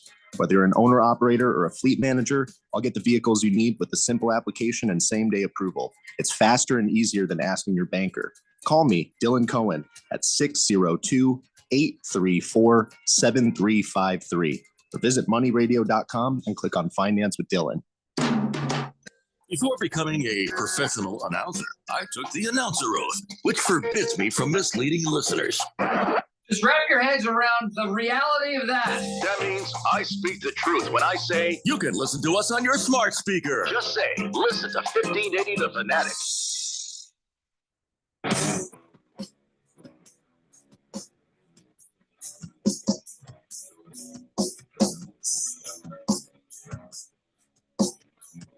Welcome back to the Daily Blender on 1580 and 99.3, The Fanatic. We are rolling towards 6 o'clock, about halfway there. You are texting in Fifth Dimension on our text line at 888-368-1580. Just like Heavy Metal Maniac saying, awfully cloudy out here, Randy. Can we get a weather forecast? Are we expecting some rain? I don't know. Let's see. As we go to the Weather Center, here from 1580 and 99.3, The Fanatic. There is some rain expected in the West Valley in about the next 5 minutes or so. Looking at our Doppler radar, it's just south of Buckeye, working its way north. 106 currently outside. The rain might spread across the valley. I'm not really sure right now. Lots of factors in play. There is an excessive heat warning in effect until tonight. And then again tomorrow, 109 for the high. 111 for the high on Saturday. Sunday, 109. And it's going to cool off to 103 next Monday. From the 1580 The Fanatic Weather Center, Chief Meteorologist Randy White. Back to you, Randy. Thank you, Randy. Randy's a good meteorologist. I just want you to know. I agree. I think he is. I think he's one of the top meteorologists in the entire world. That guy, Randy, should get a raise. Well, I mean, I don't want to listen. I think he does too. He deserves a raise. Ringless Joe on the text line, 888-368-1580. Luka Doncic crying about fouls while his team down 0-3, and he's playing like balls in the fourth quarter is hilarious. Which is, and the thing that makes it the most egregious to me is the Celtics were playing badly in the fourth quarter. You get 22-2 run. Yeah. If you know what happens when you go down 3-0 in a series in the NBA. That's a game you have to have. And his heart just wasn't there. His heart was all about Luka. That's what the problem was. Exactly right. That's what I've been trying to put. You're exactly right, Keon. It was selfish basketball on Luka's part. He just thinks this is just another game, and he's wrong. I don't think he understands the implications of going down 0-3 in this series to the Boston Celtics. And I don't think he realizes that. Yeah, and you're not guaranteed multiple trips to the finals. You can be as great as you want. Unless you're LeBron, Jordan goes to 6, LeBron goes to 10? Like, unless you're those guys, you're not guaranteed another trip back. Yeah, you're 100% right. 888-368-1580. Oh my goodness, really? So 6487 says Bob Cousy, he is as my grandpa's favorite Celtic growing up back in the day. He's still alive? Damn. Yeah, well, he's 95 effing years old, got one foot in the grave, and wants to see the 18th championship. Yo. Bob Cousy still alive? Very much. I hope he lives another 95. 6487. I don't know if you know the game around here, but you got to get yourself a texter nickname. You might hear me saying names like Ringless Joe or Hefty Lefty or Screaming Eagle, Fifth Letter, Beer Bob, things like that. You got to get your own moniker. You got to get your own so we know who you are. We just can't go by your phone number. It's more fun if you have a texter nickname. We can help you out, but maybe if you have a name you usually go by, I don't know what your gamer tag is, or I don't know what your Twitter. It's not Twitter anymore, is it? Your X tag. It just seems wrong. Yeah, I still say Twitter. It just seems wrong because X makes it sound dirty somehow. I don't know why. I don't. Yeah, I just don't feel great saying it, so I still say Twitter personally. Hey, what's your X tag? Yeah, I don't like that. Not thrilled. Not thrilled. Anyway, a 6487.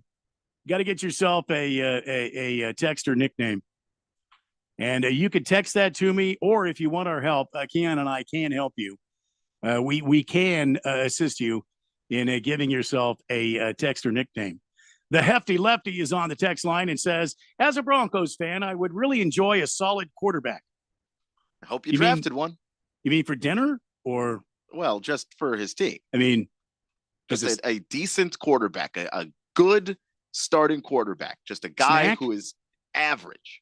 Maybe it is about that time of day where everybody crashes. You got to have a little afternoon snack. That's true. I go for the coffee personally.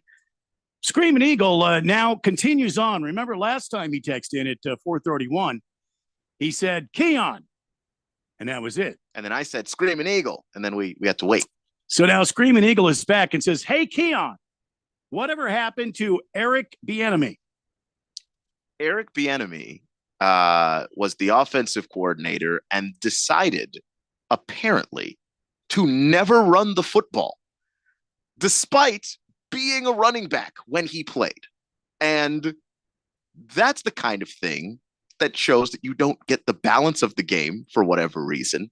And I understand the Commanders were behind a lot, but man, you can't have a quarterback in his first year starting throw the ball 45 times a game. You're going to get that guy killed. Somehow, Sam Howell made it to the end of the season without dying. I'm not sure how, but he did.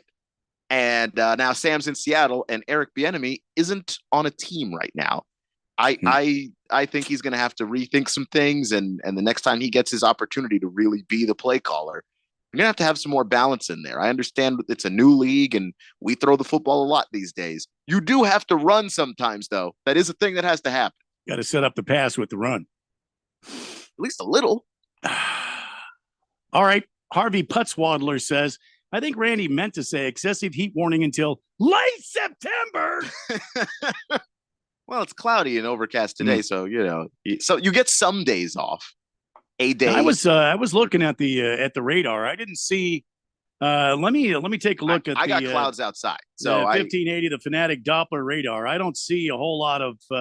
I see clouds, but I don't see any rain activity anywhere near my location. If I could get through all the ads here on the Doppler radar, because that happens.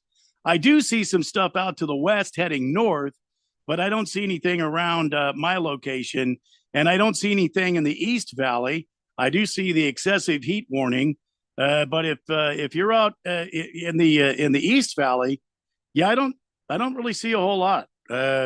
I see some clouds forming to the north of us, way out to the west of us, Wickenburg, clouds out by you. But I don't see anything that's scaring me at this point. Yeah. As far as any sort of pop-up storm. Now, Aho, there is a storm moving north quite briskly. That might get up here to the Phoenix area and might cause some havoc. You know, when it gets hot, Keon, here in the Valley of the Sun, often in the afternoon you'll get these storms. They generally start in the north, like up at around Prescott. And north of Prescott, Sedona, Flagstaff, Williams, out in that area. And then you see all these beautiful clouds that'll start building up, but the damn thing never gets down to Phoenix. I mean, rarely do we get anything down to Phoenix. And I have this theory. I think it's because of all the concrete we have. Freeways, buildings, houses, everything's concrete. That makes sense. Absorbs heat. And I think it puts off all of this heat that won't allow the storms to come down because it's such a hot environment. All the storms burn up. I don't know. Yeah, all that cloud cover evaporates. You don't actually get rain. Yeah, I can see it. I wonder if there's some way I could prove that. I might win the Pulitzer Prize, and then Jeffrey couldn't tease me anymore about being a meteorologist. That's a good point. Because he thinks I'm not a meteorologist, but I have a certificate in my office. All right, let's see. 6487 says, help me out, yo. Help me out, yo. My Xbox gamer tag is Vermont Dogs 256246510937009. If you want to use that. No. The amount of times that you say the word yo, no. I almost want to say Jesse Pinkman from Breaking Bad. Vermont Dogs 256246510937009. No.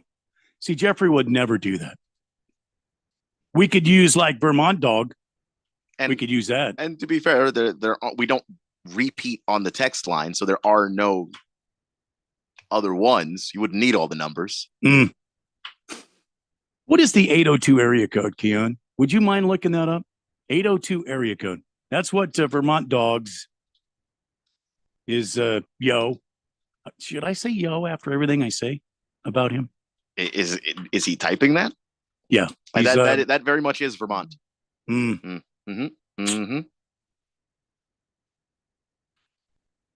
Let's see here. State. It's the entire state. Huh? Vermont Dogs. I'm gonna just name you Vermont Dog or Dogs. You want dogs or dog? You have one shot at this. Dogs or dog. 888-368-1580. Moist One says my underpants must be made of concrete because they're packing. Ooh, easy. I can't say that. Moist One. Moist One. Come on, man. You know what this is. Flappy Max. Yo, Vermontian. What does that mean? That's a great question. Quiet are you Cannon. saying fellow Vermontian or just Vermontian? Yeah. Quiet Cannon says there's a good text name out there for someone from Chicago. What? Do you want to tell us what it is? What is it? Are you going to make us wait to hear you tell us what it is? Ringless Joe says at this point, Bronco fans should be happy as long as there's a guy on the team throwing the football. I mean, they already have that. Yeah, wasn't there a guy last year? Yeah, or number 3 was on the team throwing the football. They're hoping for a guy who throws the football and like moves the ball down the field too. That's that second part didn't happen enough last year. Well, you know, Sean Payton, he got the cataract surgery. Jeffrey was telling us yesterday. Yeah. Now he can actually see the play card and the field. So that might help you too. Wondering what Russ is doing. It's like, why are you throwing a bubble screen? Didn't I? Oh, that's not see. Forverts. And maybe he didn't realize Russ wasn't doing that after all. See what I'm saying? It's too late. He's now in Pittsburgh. He had all those cataracts in there, and he couldn't see anything. And he was like, "Damn it, Russ! Why are you doing that?" And Russ is like, "What are you talking about, man?" They've shown glimpses of the play chart on the TV when Sean Payton's got. I mean, the letters are tiny. So no wonder he couldn't see it. Fifth letter is on the text line again at 888-368-1580 and says, "Just win, baby! It's almost pigskin season. Woo-hoo!" We're so close. Less than 100 days. So I wonder, I was meaning to try to get in touch with Jeffrey, but I know he's at the Belly Button Lint Museum. I didn't know if do you know if we're carrying the preseason games? Because, you know, here at 1580 The Fanatic, we are your home for the NFL primetime games. We have Monday Night Football. We have Thursday Night Football. We have Sunday Night Football. And then we have select Sunday morning football games as well. And did you know, Keon, we have primetime and elite college football games every Saturday. As well, yeah. I listened to a few of them. On the big flamethrower. Sometimes you know that? I've got errands to run. Just throw on the football game, go about my day. But yeah, I don't know if we're doing the preseason games. I know last year we did the Hall of Fame game, and that was the only preseason game we did, I think. But oh God, we'll see what happens this year. I don't know. Radio Ron, sign us up for the preseason games because we usually the Hall of Fame game we can't get out of. Yeah, which we wouldn't want to, but we can't. Right. Well, anyway, if you're looking forward to football season like the fifth letter is, and you want to listen to some football, and you can't be by a TV or electronic device, you can hear it live as it unfolds live here as Westwood One brings you primetime NFL football live all the way through the Super Bowl 59. Is it 59 this year or 60? What is it? Oh, God, I forgot. Is it 59?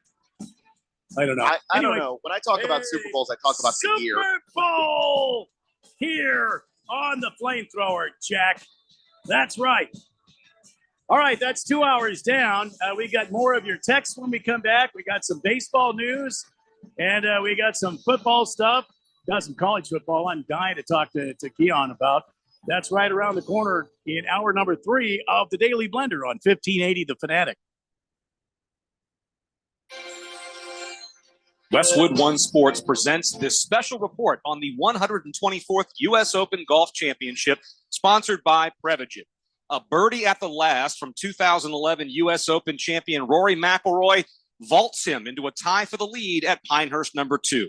McIlroy and Patrick Cantlay both at 5 under. Ludwig Oberg one off at 4 under. Matthew Pavon of France at 3 under. And Tony Finau posting early at 2 under par. He talked about being patient at majors. Getting off to a good start in any major championship is important. You can post the red number early. It's a tournament that I don't feel like I'm extra and chase guys down. I'm right in position, I feel like, after round 1, which is key and if you're trying to win a major. Sergio Garcia playing in his 25th consecutive U.S. Open, posting at 1 under with no bogeys on the card.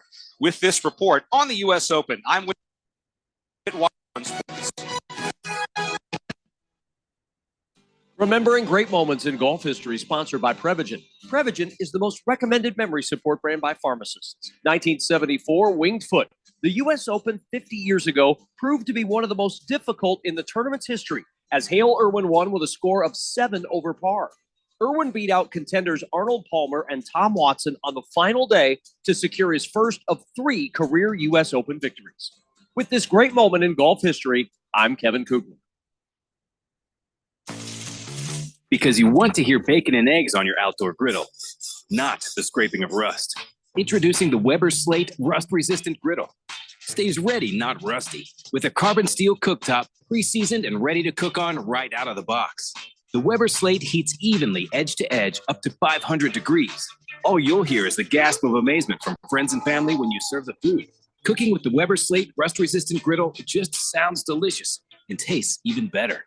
When life spells heartburn, how do you spell relief? ROLAIDS. What about when life spells fried chicken? ROLAIDS. 4th cup of coffee? Still ROLAIDS. Extra cheesy pizza? Rolaids always spells relief. Rolaids' powerful dual-active formula begins neutralizing acid on contact to fight your heartburn fast. So, when life spells heartburn, Rolaids spells relief. Use as directed. Keep out of reach of children. What seems to be the problem? Doctor, thank goodness. My husband found out Cricket Wireless has 5G plans starting at $15 a month, and his jaw just dropped. Did he hear about Cricket's blazing fast 5G? Yep. What about their reliable nationwide coverage? Yes, that too. I see. Unfortunately, there's no cure.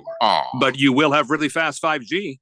Get jaw-droppingly fast 5G for $15 a month. Smile, you're on Cricket. Cricket 5G requires a compatible device and is not available everywhere. Video may be limited to SD. Fees may apply. Terms and restrictions apply. Subject to change. See store for details.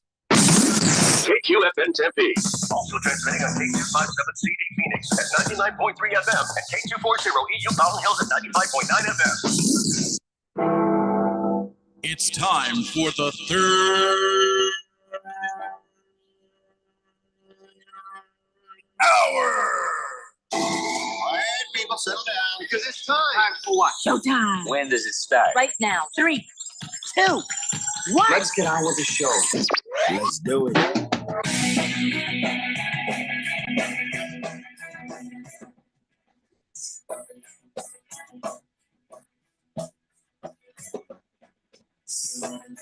Welcome, everybody, to hour number 3 on this Thursday of the Daily Blender on 1580 and 99.3 The Fanatic.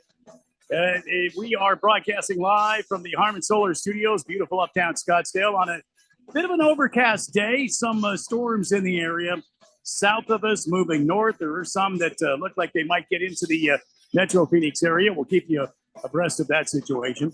You are texting in on our text line at 888-368-1580. Right over there, the sexiest man in sports talk radio. That's Keon Rose. My name is Randy White. Jeffrey O'Brien not in today.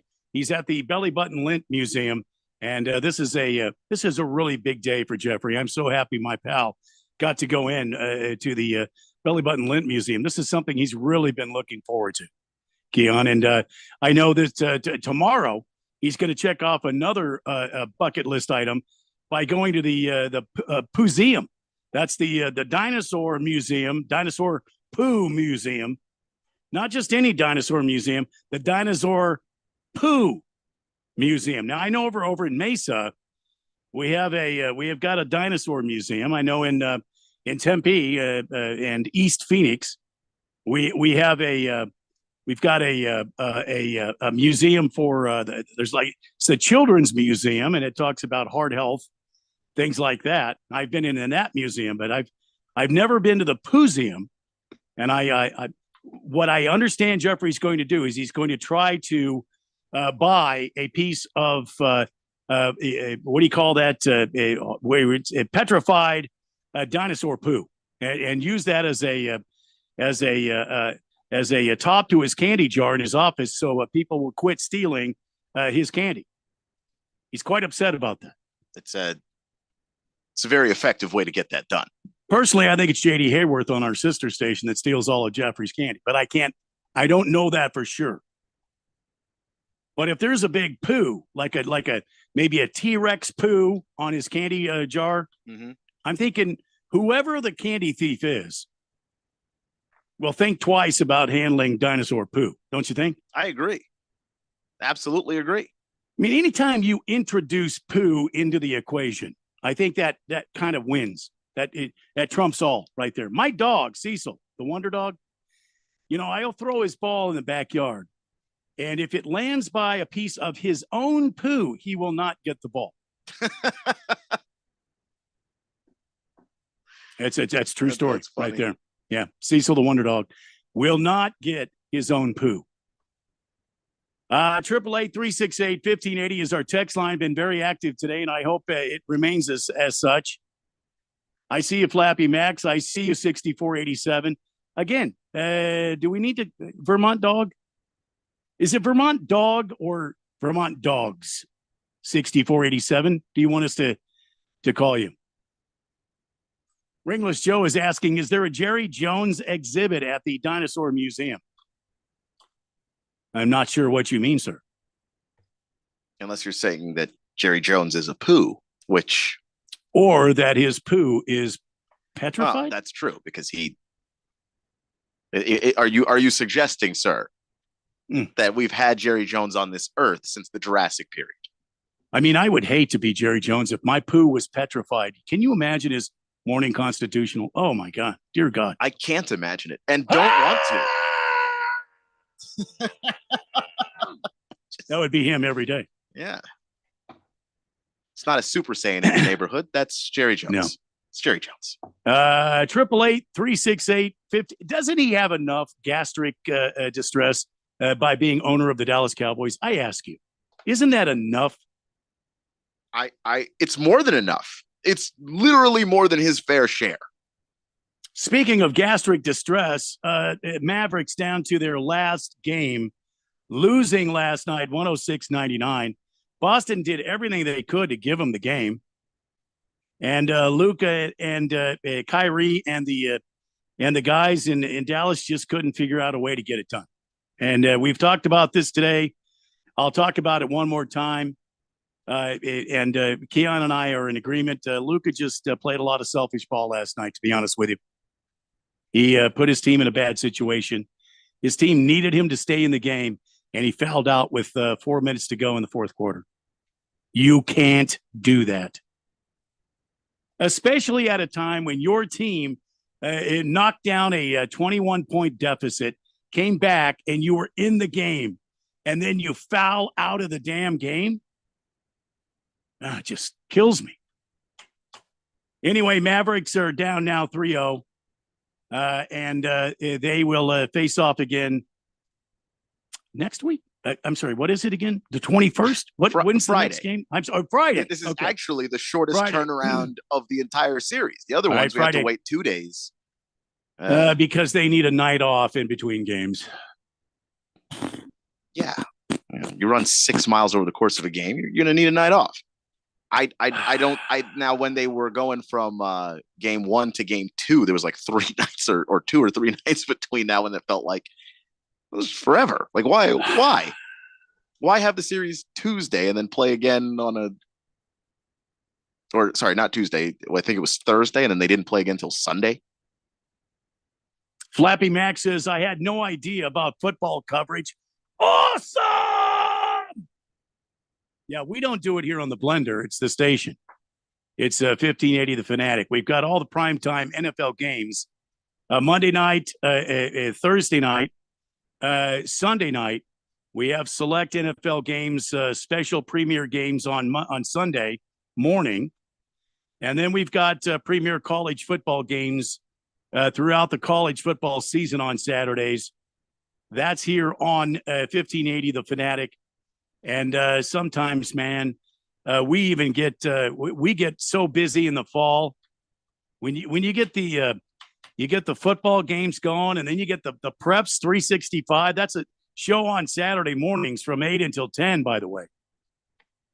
You start to get the Friday night game of the week. You prep football on Friday nights, college football Saturday mornings, NFL football Sunday morning, Sunday night, Monday night, Thursday night.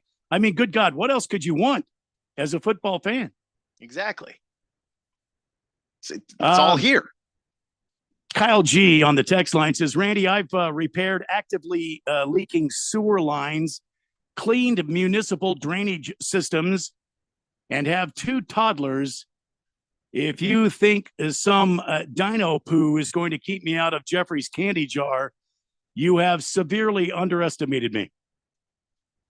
Well, Kyle G, I appreciate that. You have to get into the building here at CRC Broadcasting first. We know the thief is in the building. Yeah, the doors stay locked, so we know it's an inside job. We have a moat surrounding the building with crocodiles, pretty sure, and piranhas. And then inside the building, Keon is well armed with several arms of ammunition and several weapons. I don't know what I can't tell you what weapons. That's all classified and top secret. Radio Ron wouldn't shell out for the force field, which, to be fair, is pricey. Well, he thought, he said, isn't the crocodiles, isn't that enough? I'm not saying he's wrong. Just the force field would be fun. And potentially someone could run into the force field and fall into the moat. Into the moat. Yeah. Which is the problem that we're having, is that the moat does such a good job deterring people. It works too well. No one tries. All right, 888-368-1580. Last night, Texas was in Chavez Ravine. Let's talk a little baseball here real quick. And for the first time, Dodger fans got to see Corey Seager in the dugout for the Rangers. Remember when Corey Seager won the batting title and he was on the Dodgers and everybody loved him, and then whammo, all of a sudden they lost him and Texas picked him up. Now he's a world champion. And this was his first trip back to Chavez Ravine since becoming a Texas Ranger. Well, Texas won last night 3-2.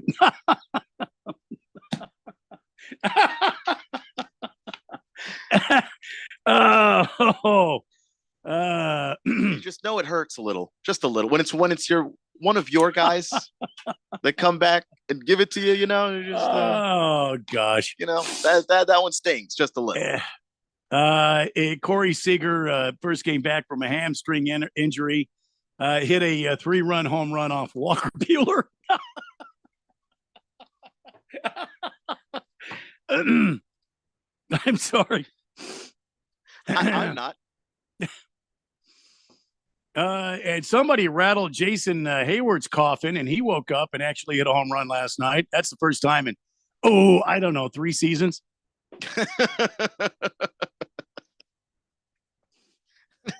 But alas, it wasn't enough as the world champs beat Dodgers at home. I just can't.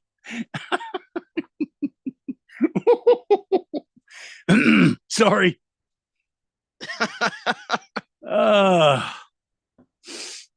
Oh boy, that was good. Anyway, I was hoping the Diamondbacks were going to get Corey Seager, but they didn't. We got Gino, and he's on the bench now.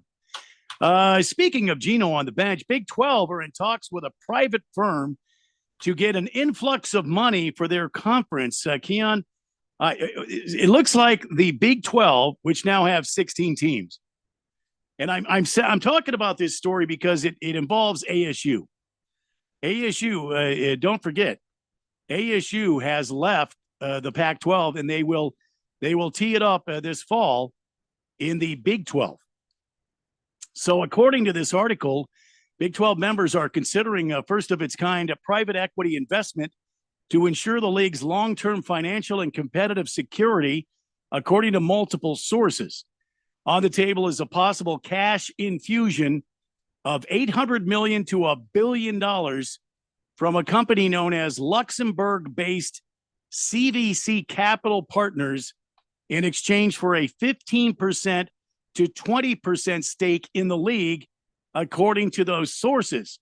A portion of the money would go directly to the 16 conference members, and the partnership would give the conference access to CVC's investment services and clients.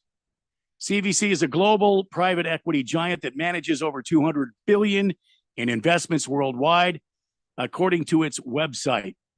So what this means is, if you read on during this to this article, it would no longer be known as the quote unquote the Big 12. It would be something like the CVC Capital Big 12. It's like a naming right type of thing for your conference. For your conference. I never thought I'd see anything like this in my life. Well, that's why I wanted to ask you, what are you thinking about this? And this is a trend I feel like the SEC is going to follow. There's also some word in this article talking about the ACC Florida State is looking at something similar to get them out of the ACC, basically pay the exit fee and let the Florida State get in with somebody else. But anyway, Keon, you're the expert in college football. This is crazy, is it not? It's absolutely crazy. No, you're 100% correct. It's nuts. And the thing that makes it nuts, beyond the fact that other people will follow, my guess is that the ACC will probably follow next, because they're the conference that's most likely to fall apart. I think that the Big Ten and the SEC will be a little too proud for a while. But if this is making the Big 12 lots of money, the other conferences are going to follow eventually, because who's going to leave billions of dollars potentially on the table if you could get a company to do that? And it really, really just feels like you're cheapening the game in the name of money. But I understand that they're also trying to sidestep a lot of these payments they're going to have to shell out. All of these schools have to get together, share money, but they also now have to figure out, how are we going to pay student athletes moving forward? We don't know what the model is going to be on that. Let's go ahead and protect ourselves and get as much money as we can now, so that we're safe financially. At least we're not going to fall apart because we don't have money, which makes sense. Is that really the way you want to do it, though? Like the Big 12 is a conference that's got a lot of history, a rich history of some big games, big moments, big performance, great champions across multiple sports. Now, it may not even have Big 12 in the title. It may just be whatever company 12. I think it's going to be Big 12. And even if there's 16 teams, it's still going to be Big 12. Yeah. They're going to brand it as Big 12. That's what I understand right now. Okay. I am absolutely not happy about that. Because I know the ACC is probably going to be the next conference to try and figure out how to get branding rights, and just how many things do we need branding rights on? Like, that's a problem, I think, because at some point it just feels like, instead of college football or college basketball or whatever the case may be being the focal point, it just seems like between the halftime show, the pregame show, the postgame show, they're all branded. The stats are branded. They can now put more logos on the fields, according to the NCAA and all of the things that they just passed. So we're going to see more logos on the fields during games and midfield and probably at the quarter field mark. Like, how many more places do we actually need ads? Like, some money you could just leave alone. They won't, but you could. Ads means money. I mean, for these schools, and since the NIL has come into existence, these schools are trying to figure out how to maintain where they're at and pay these college athletes. And the thing is, like, because they've been going for cash grabs since before this, before there was NIL, but it's accelerated it, obviously. and not just the NIL, but the fact that they're going to have to actually pay players and figure out how to make this work, some kind of revenue sharing. And I don't know how that's necessarily going to work. And there's a new bill that's going to go to the Senate, I think next week. And they're going to debate about that. And Republicans think one thing and Democrats think another thing. So I'm sure they're going to argue about it. And it's not going to, I don't know what's going to happen there. I genuinely don't. But I just see the greed really killing the sport. And it's not, and I think that one thing that's happened is that players have been blamed for being greedy, but it's like the institutions are greedy. That's where it starts. So now it's every man for themselves, and no one's building something for the future of the sport. The NCAA has not stepped in. They're not helping. No, I mean, the NCAA has no power to help. If they're going to tell the Big 12, no, you can't make money off of this. How can you say no? You don't have the influence to say no.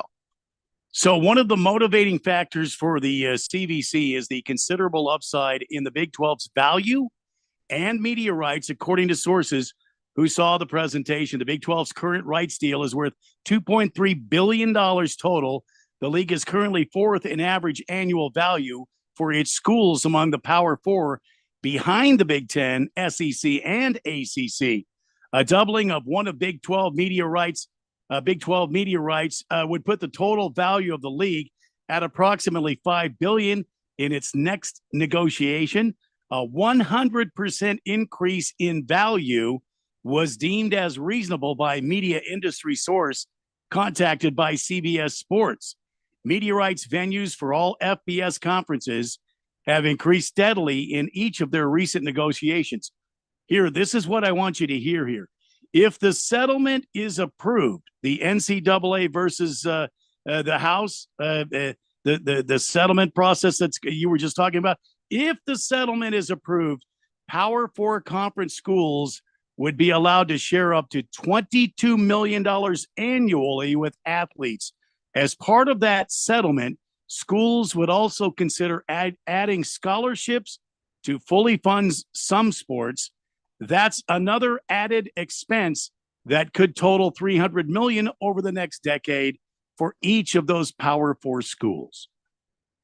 What do you think now?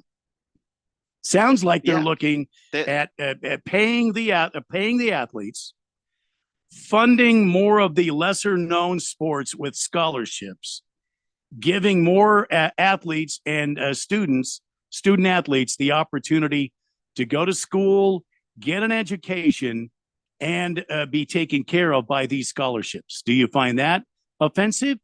No, I don't. I think that seems like a pretty fair work through on this thing. Because you have to pay them somehow. that's the thing. And these are not all revenue sports. Football makes a lot of money. Basketball makes a lot of money. Baseball, not as much. Not as much, but depending on where you live. Because if you live, there are some schools that make a ton of money from baseball, and other schools not so much. And there are schools that make a ton of money from softball, and just depends on which part of the world you're in.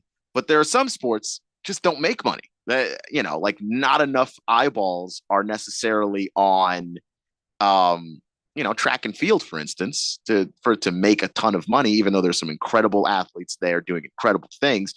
And these are the athletes that ultimately go on and represent our country in the Olympic Games.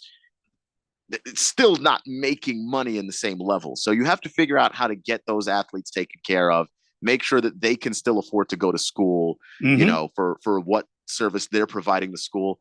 I just think this could have been handled so much better, and set up so much better if these conferences and these schools didn't just drag their feet to get to this point.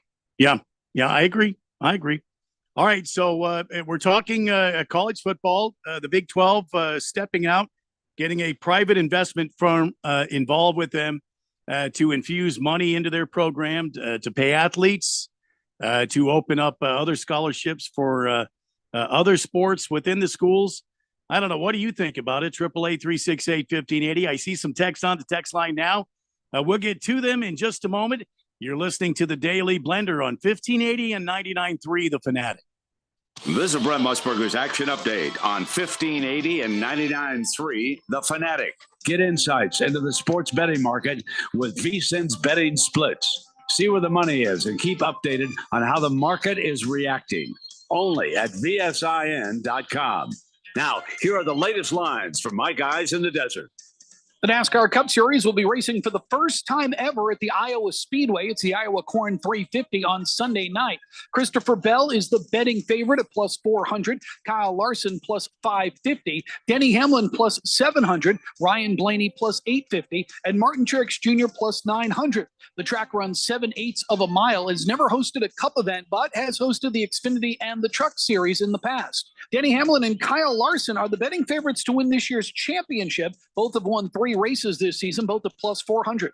I'm Tony Desiri with your VSiN Action Update on 1580 and 99.3 The Fanatic.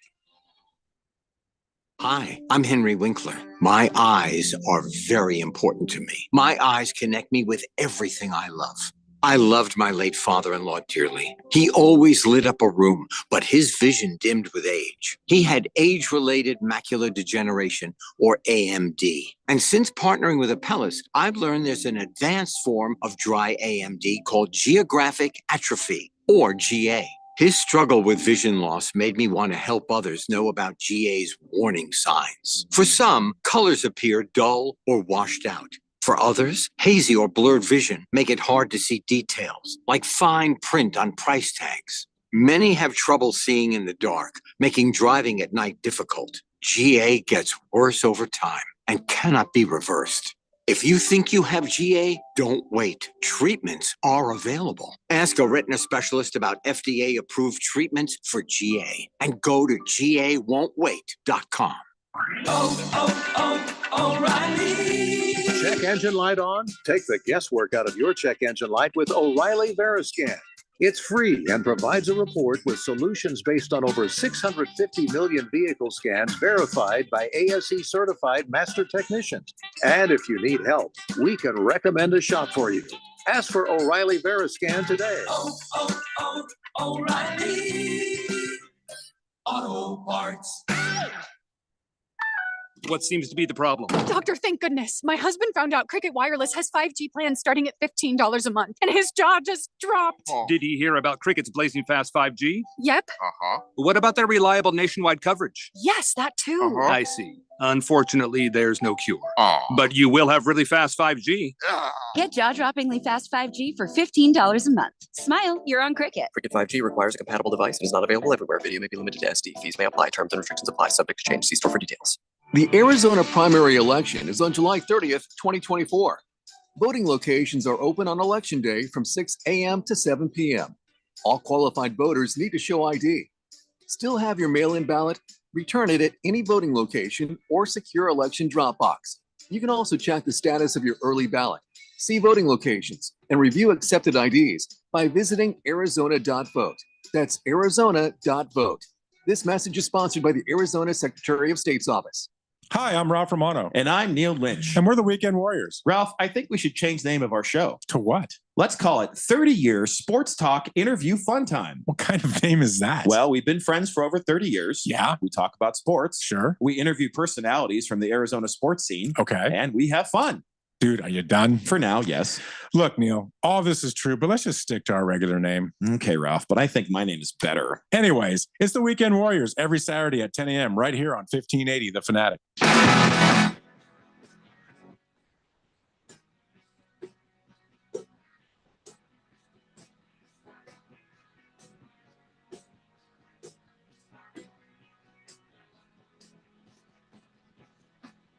It is the Daily Blender, the third hour of this Thursday show here on 1580 and 99.3 The Fanatic.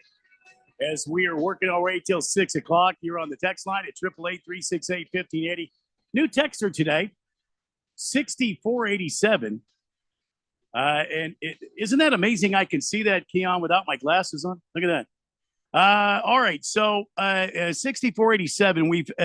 He has finally come up with I'm assuming maybe it's a she. Could be a she. That's a good point.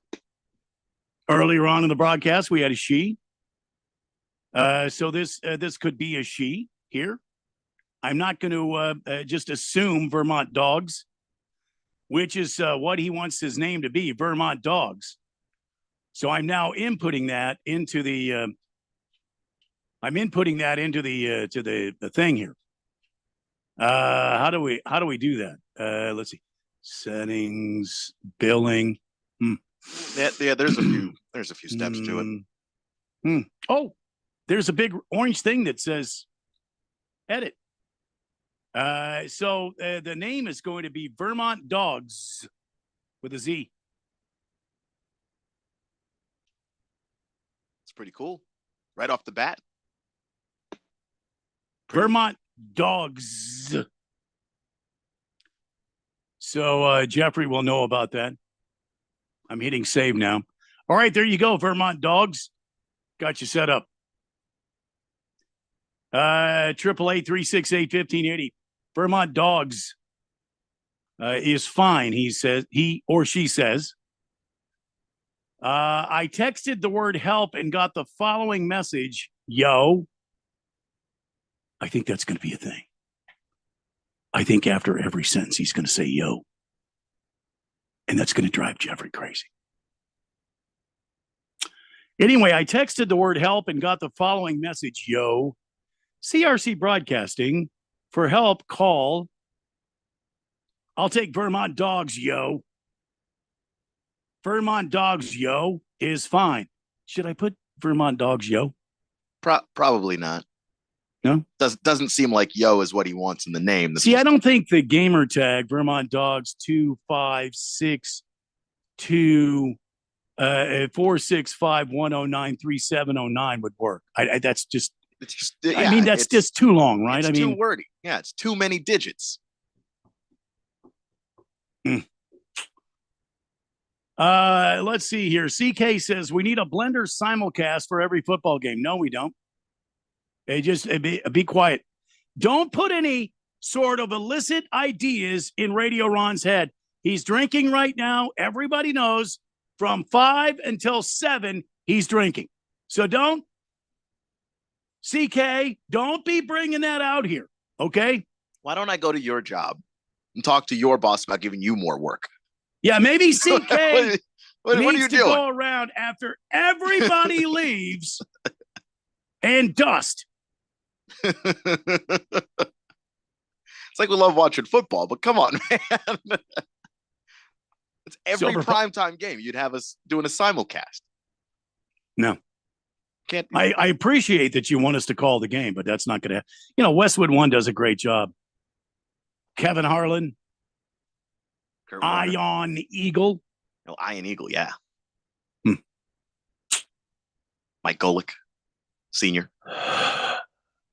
Silver Pop says, Randy, if you have crocodiles and piranhas in the moat, would they be attacking each other?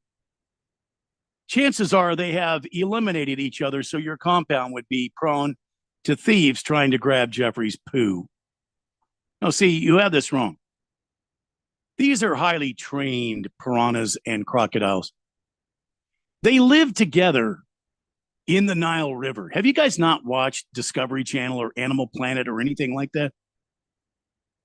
I mean, the piranhas and the crocodiles live together in the wild. You see what I'm saying?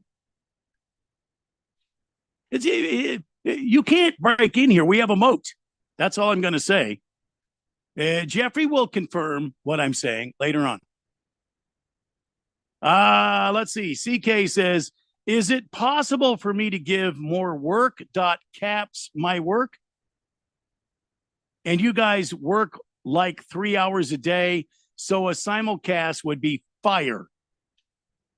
How what the hell does he mean? What does he mean? How do you think I afford to live working 3 hours a day?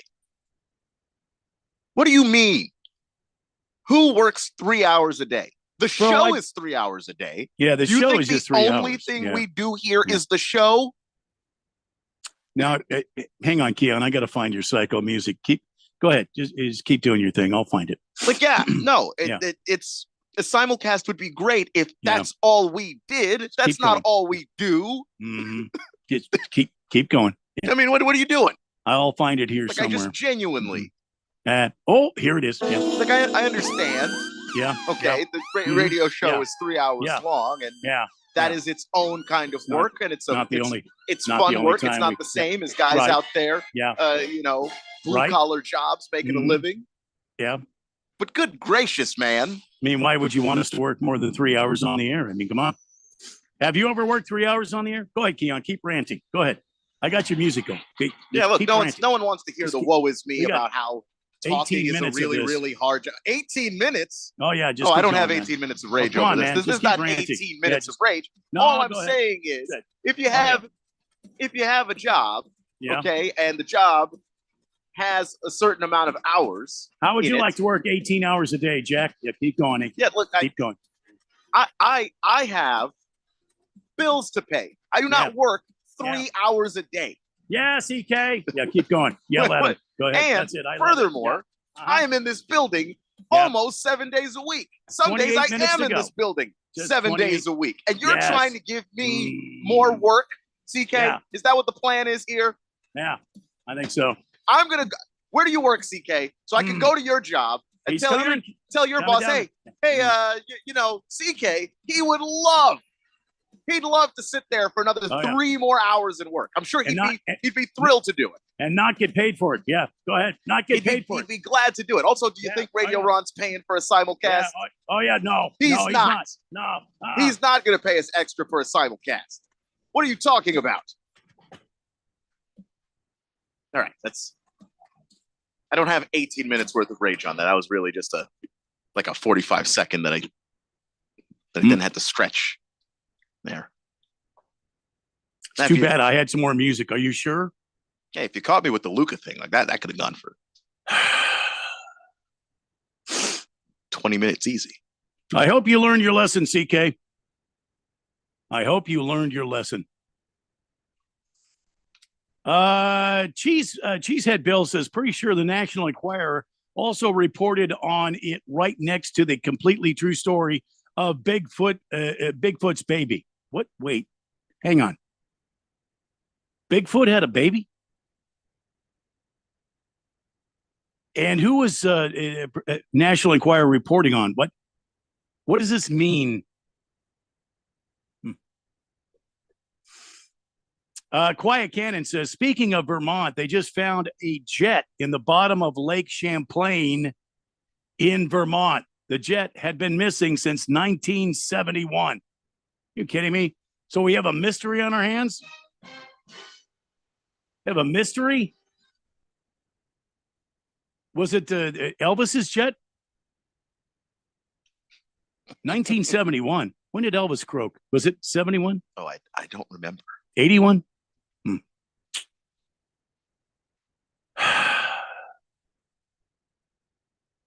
They just found a jet in the bottom of Lake Champlain in Vermont. The jet had been missing since 1971.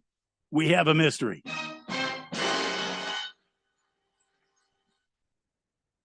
I've not seen that story. I'm sorry. Moist One says, country roads take me home. What the hell? I'm moving along here. It's turning into one of those days. Yeah. Mm-hmm. And we've got a Friday to go through. 25 minutes, and you guys can watch us leave. 25 minutes, and we'll be back in 23 hours or 21 hours. I can't do math. Never mind. All right. So can somebody say you can't do that, Coach? Can somebody say that? You can't do that, Coach. Here's why I'm saying this. Allen Park, Michigan. The Detroit Lions have lost one day. Just 1 day of organized off-season workouts after breaking rules relating to on-field contact during a practice the week of May 27th. What? According to somebody in the NFL. Quote, we take very seriously the rules set forth within the NFL's offseason program and have worked to conduct our practices accordingly. End quote. Quote, we will continue to be vigilant with our practices moving forward. End quote. But guess what? They lost a day of their OTA.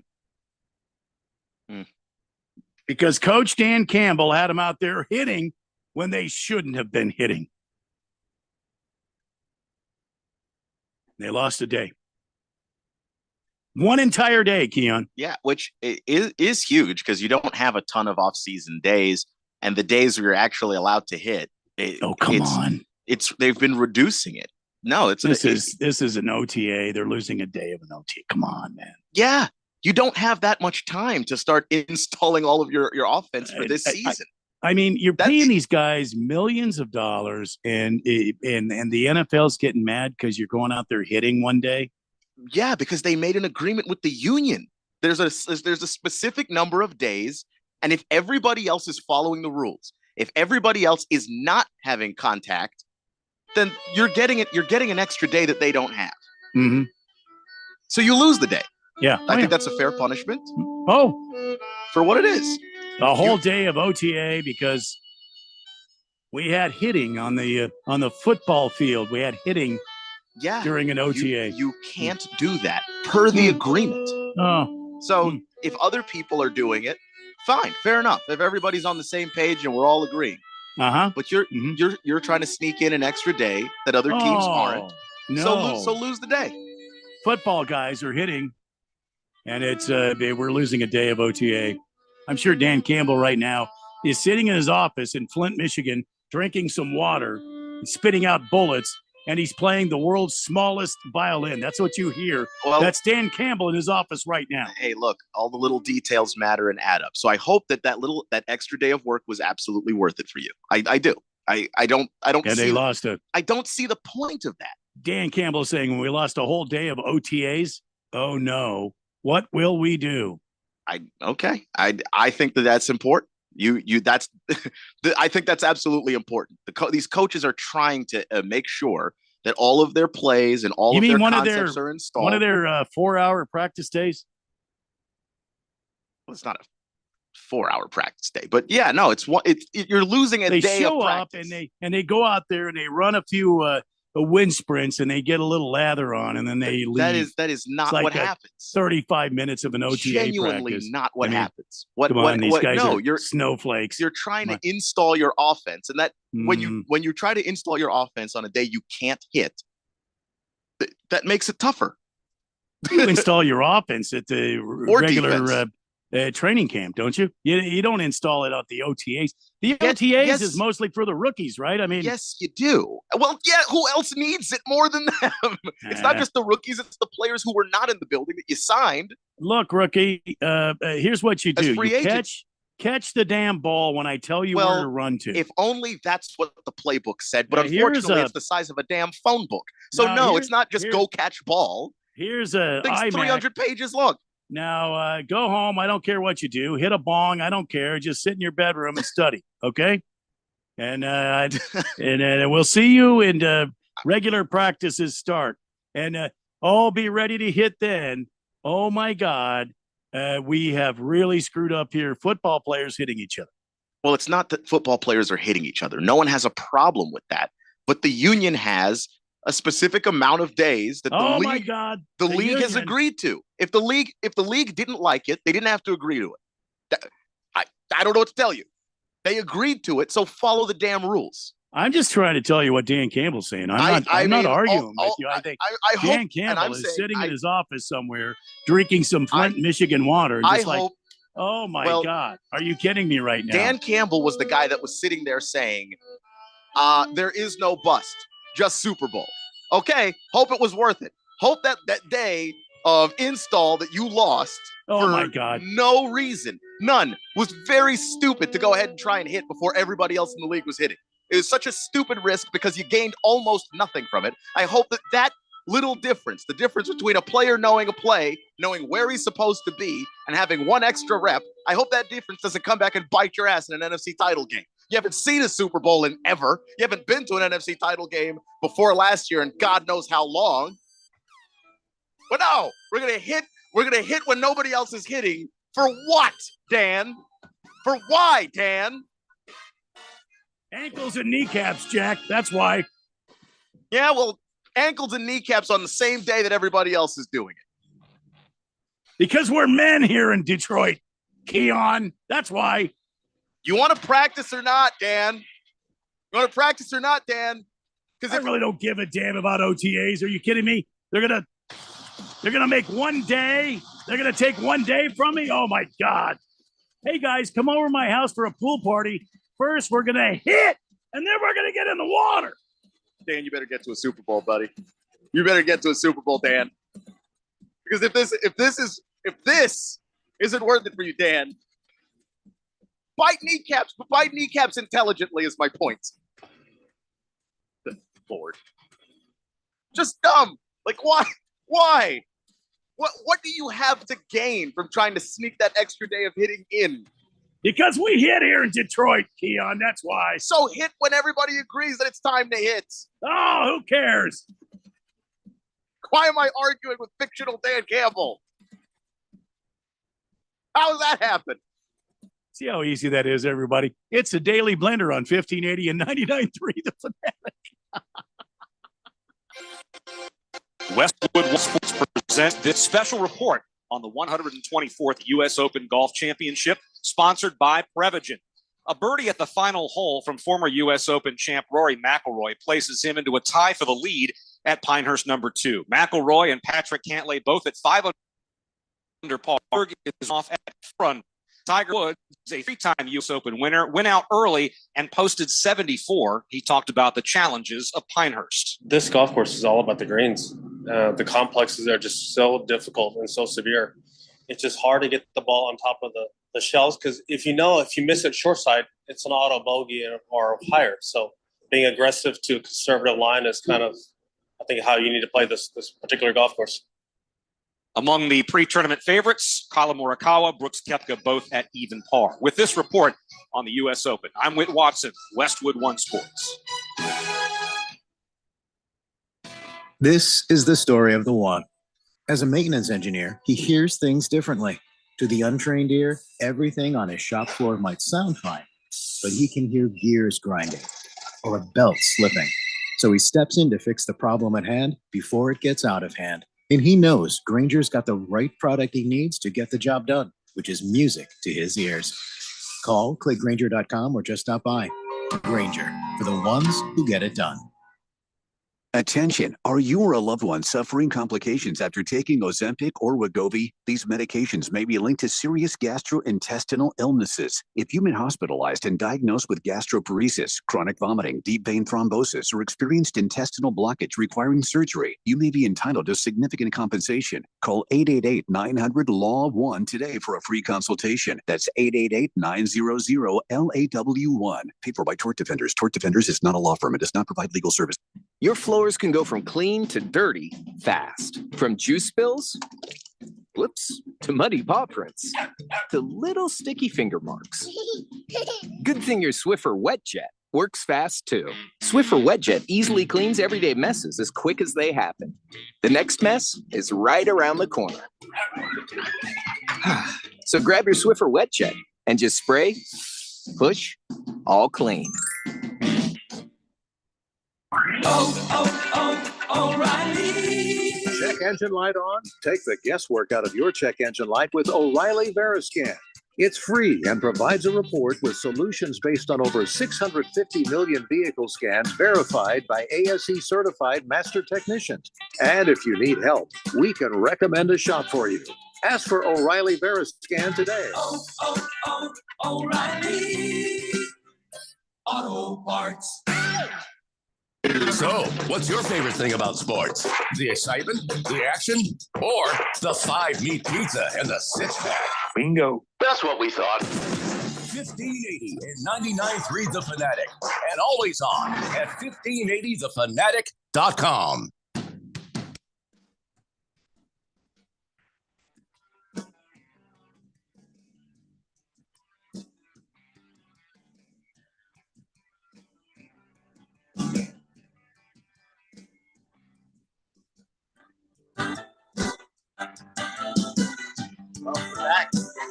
1480 The Fanatic. Broadcasting live from the Harmon Solar Studios. Randy is still on his way back from a break, so you got me right now. And I don't even know where we are in this show sheet today. You see how I do that?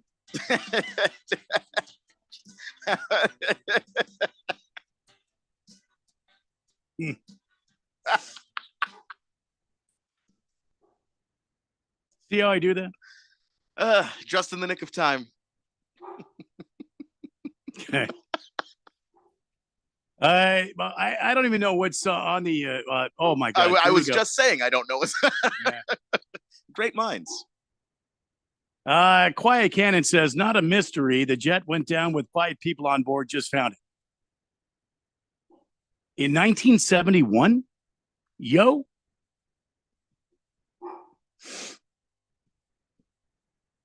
What do you mean it's not a mystery? The plane's been missing. Well, I mean, we have the new texter, Vermont Dogs, and Quiet Cannon had to let us know in Vermont they found a lake and they found a jet at the bottom of this lake, Champlain, and it went down in 1971 with 5 people on board. Do we know who the people are? Is this? Have they been looking for it? Things been gone for 50 years.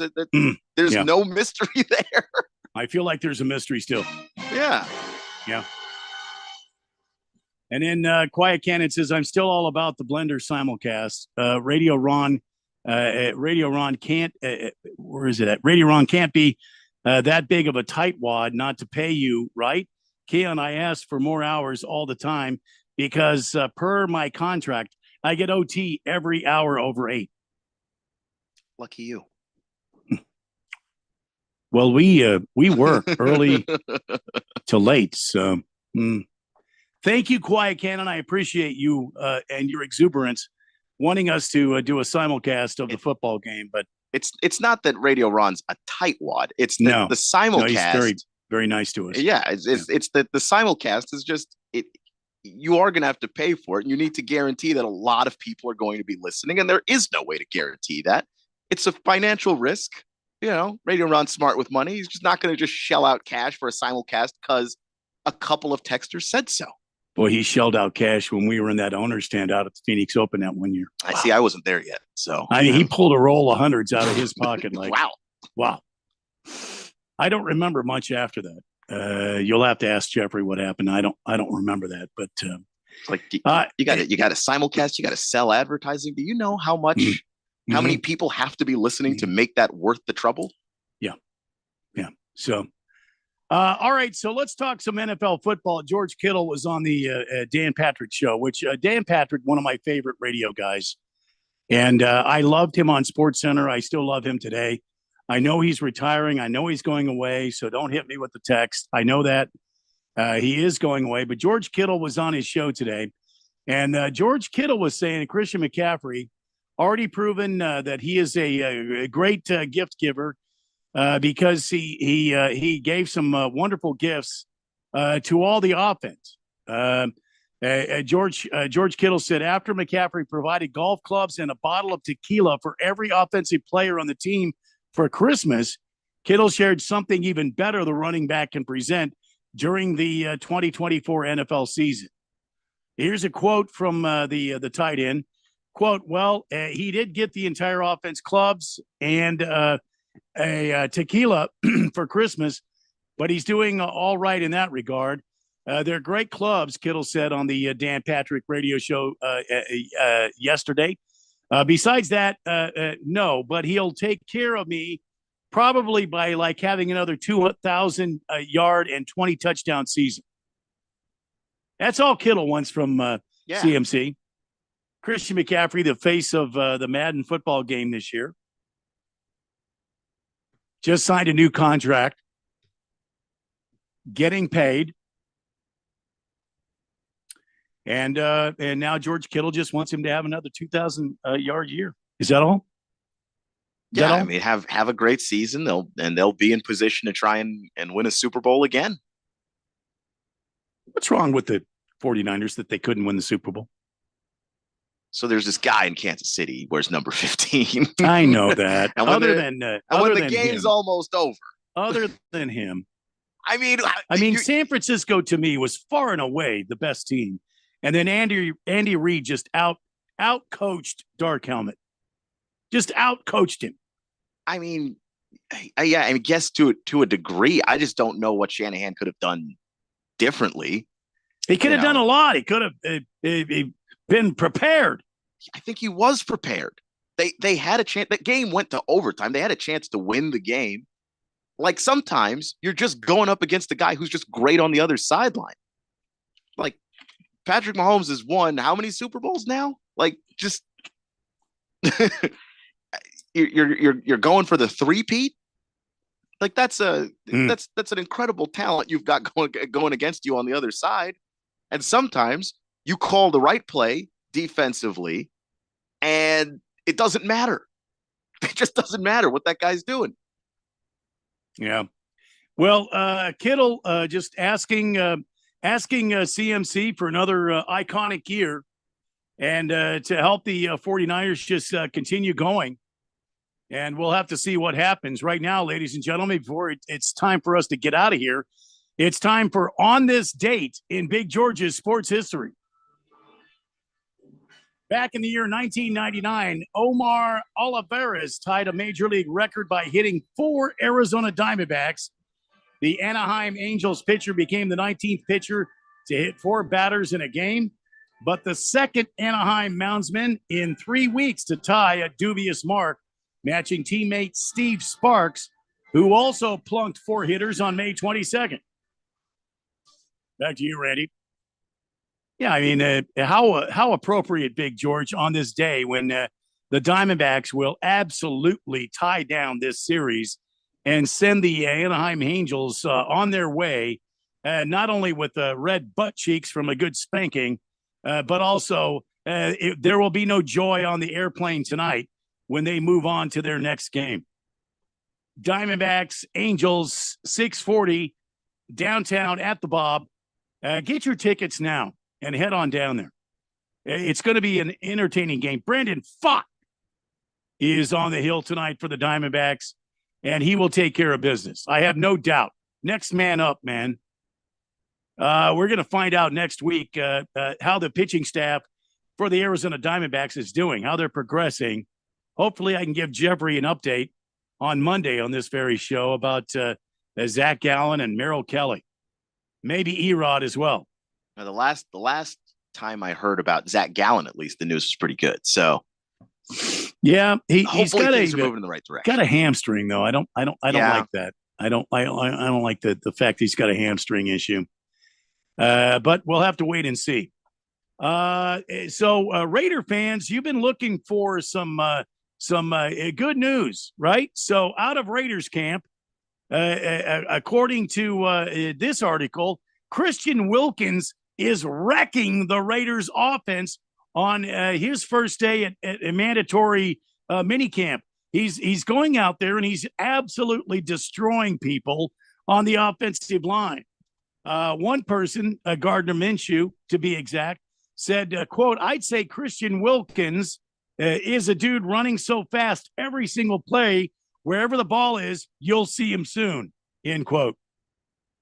So Gardner Minshew, your quarterback there on the silver and black, is saying this guy, Christian Wilkins, is the 28-year-old former Miami Dolphin, is fired up to be in the silver and black. Is that a precursor of things to come? For that defense? Yeah. No, the Raiders have a scary defense. What about their offense, though? They've got the American legend, Gardner Minshew III. Gardner's okay. Gardner is the greatest thing to happen since sliced bread. I strong disagree. He's trying to tell you that. I know, but I watched him play last year and the year before and the year before. I'm just not seeing it. CK is thanking us for reading On This Date in Big George's sports history. You bet, CK. Big George says, Dan Patrick not retiring until the end of 2027. Yo. Big George, have a good evening, my friend. Vermont Dogs, have a good evening, my friend.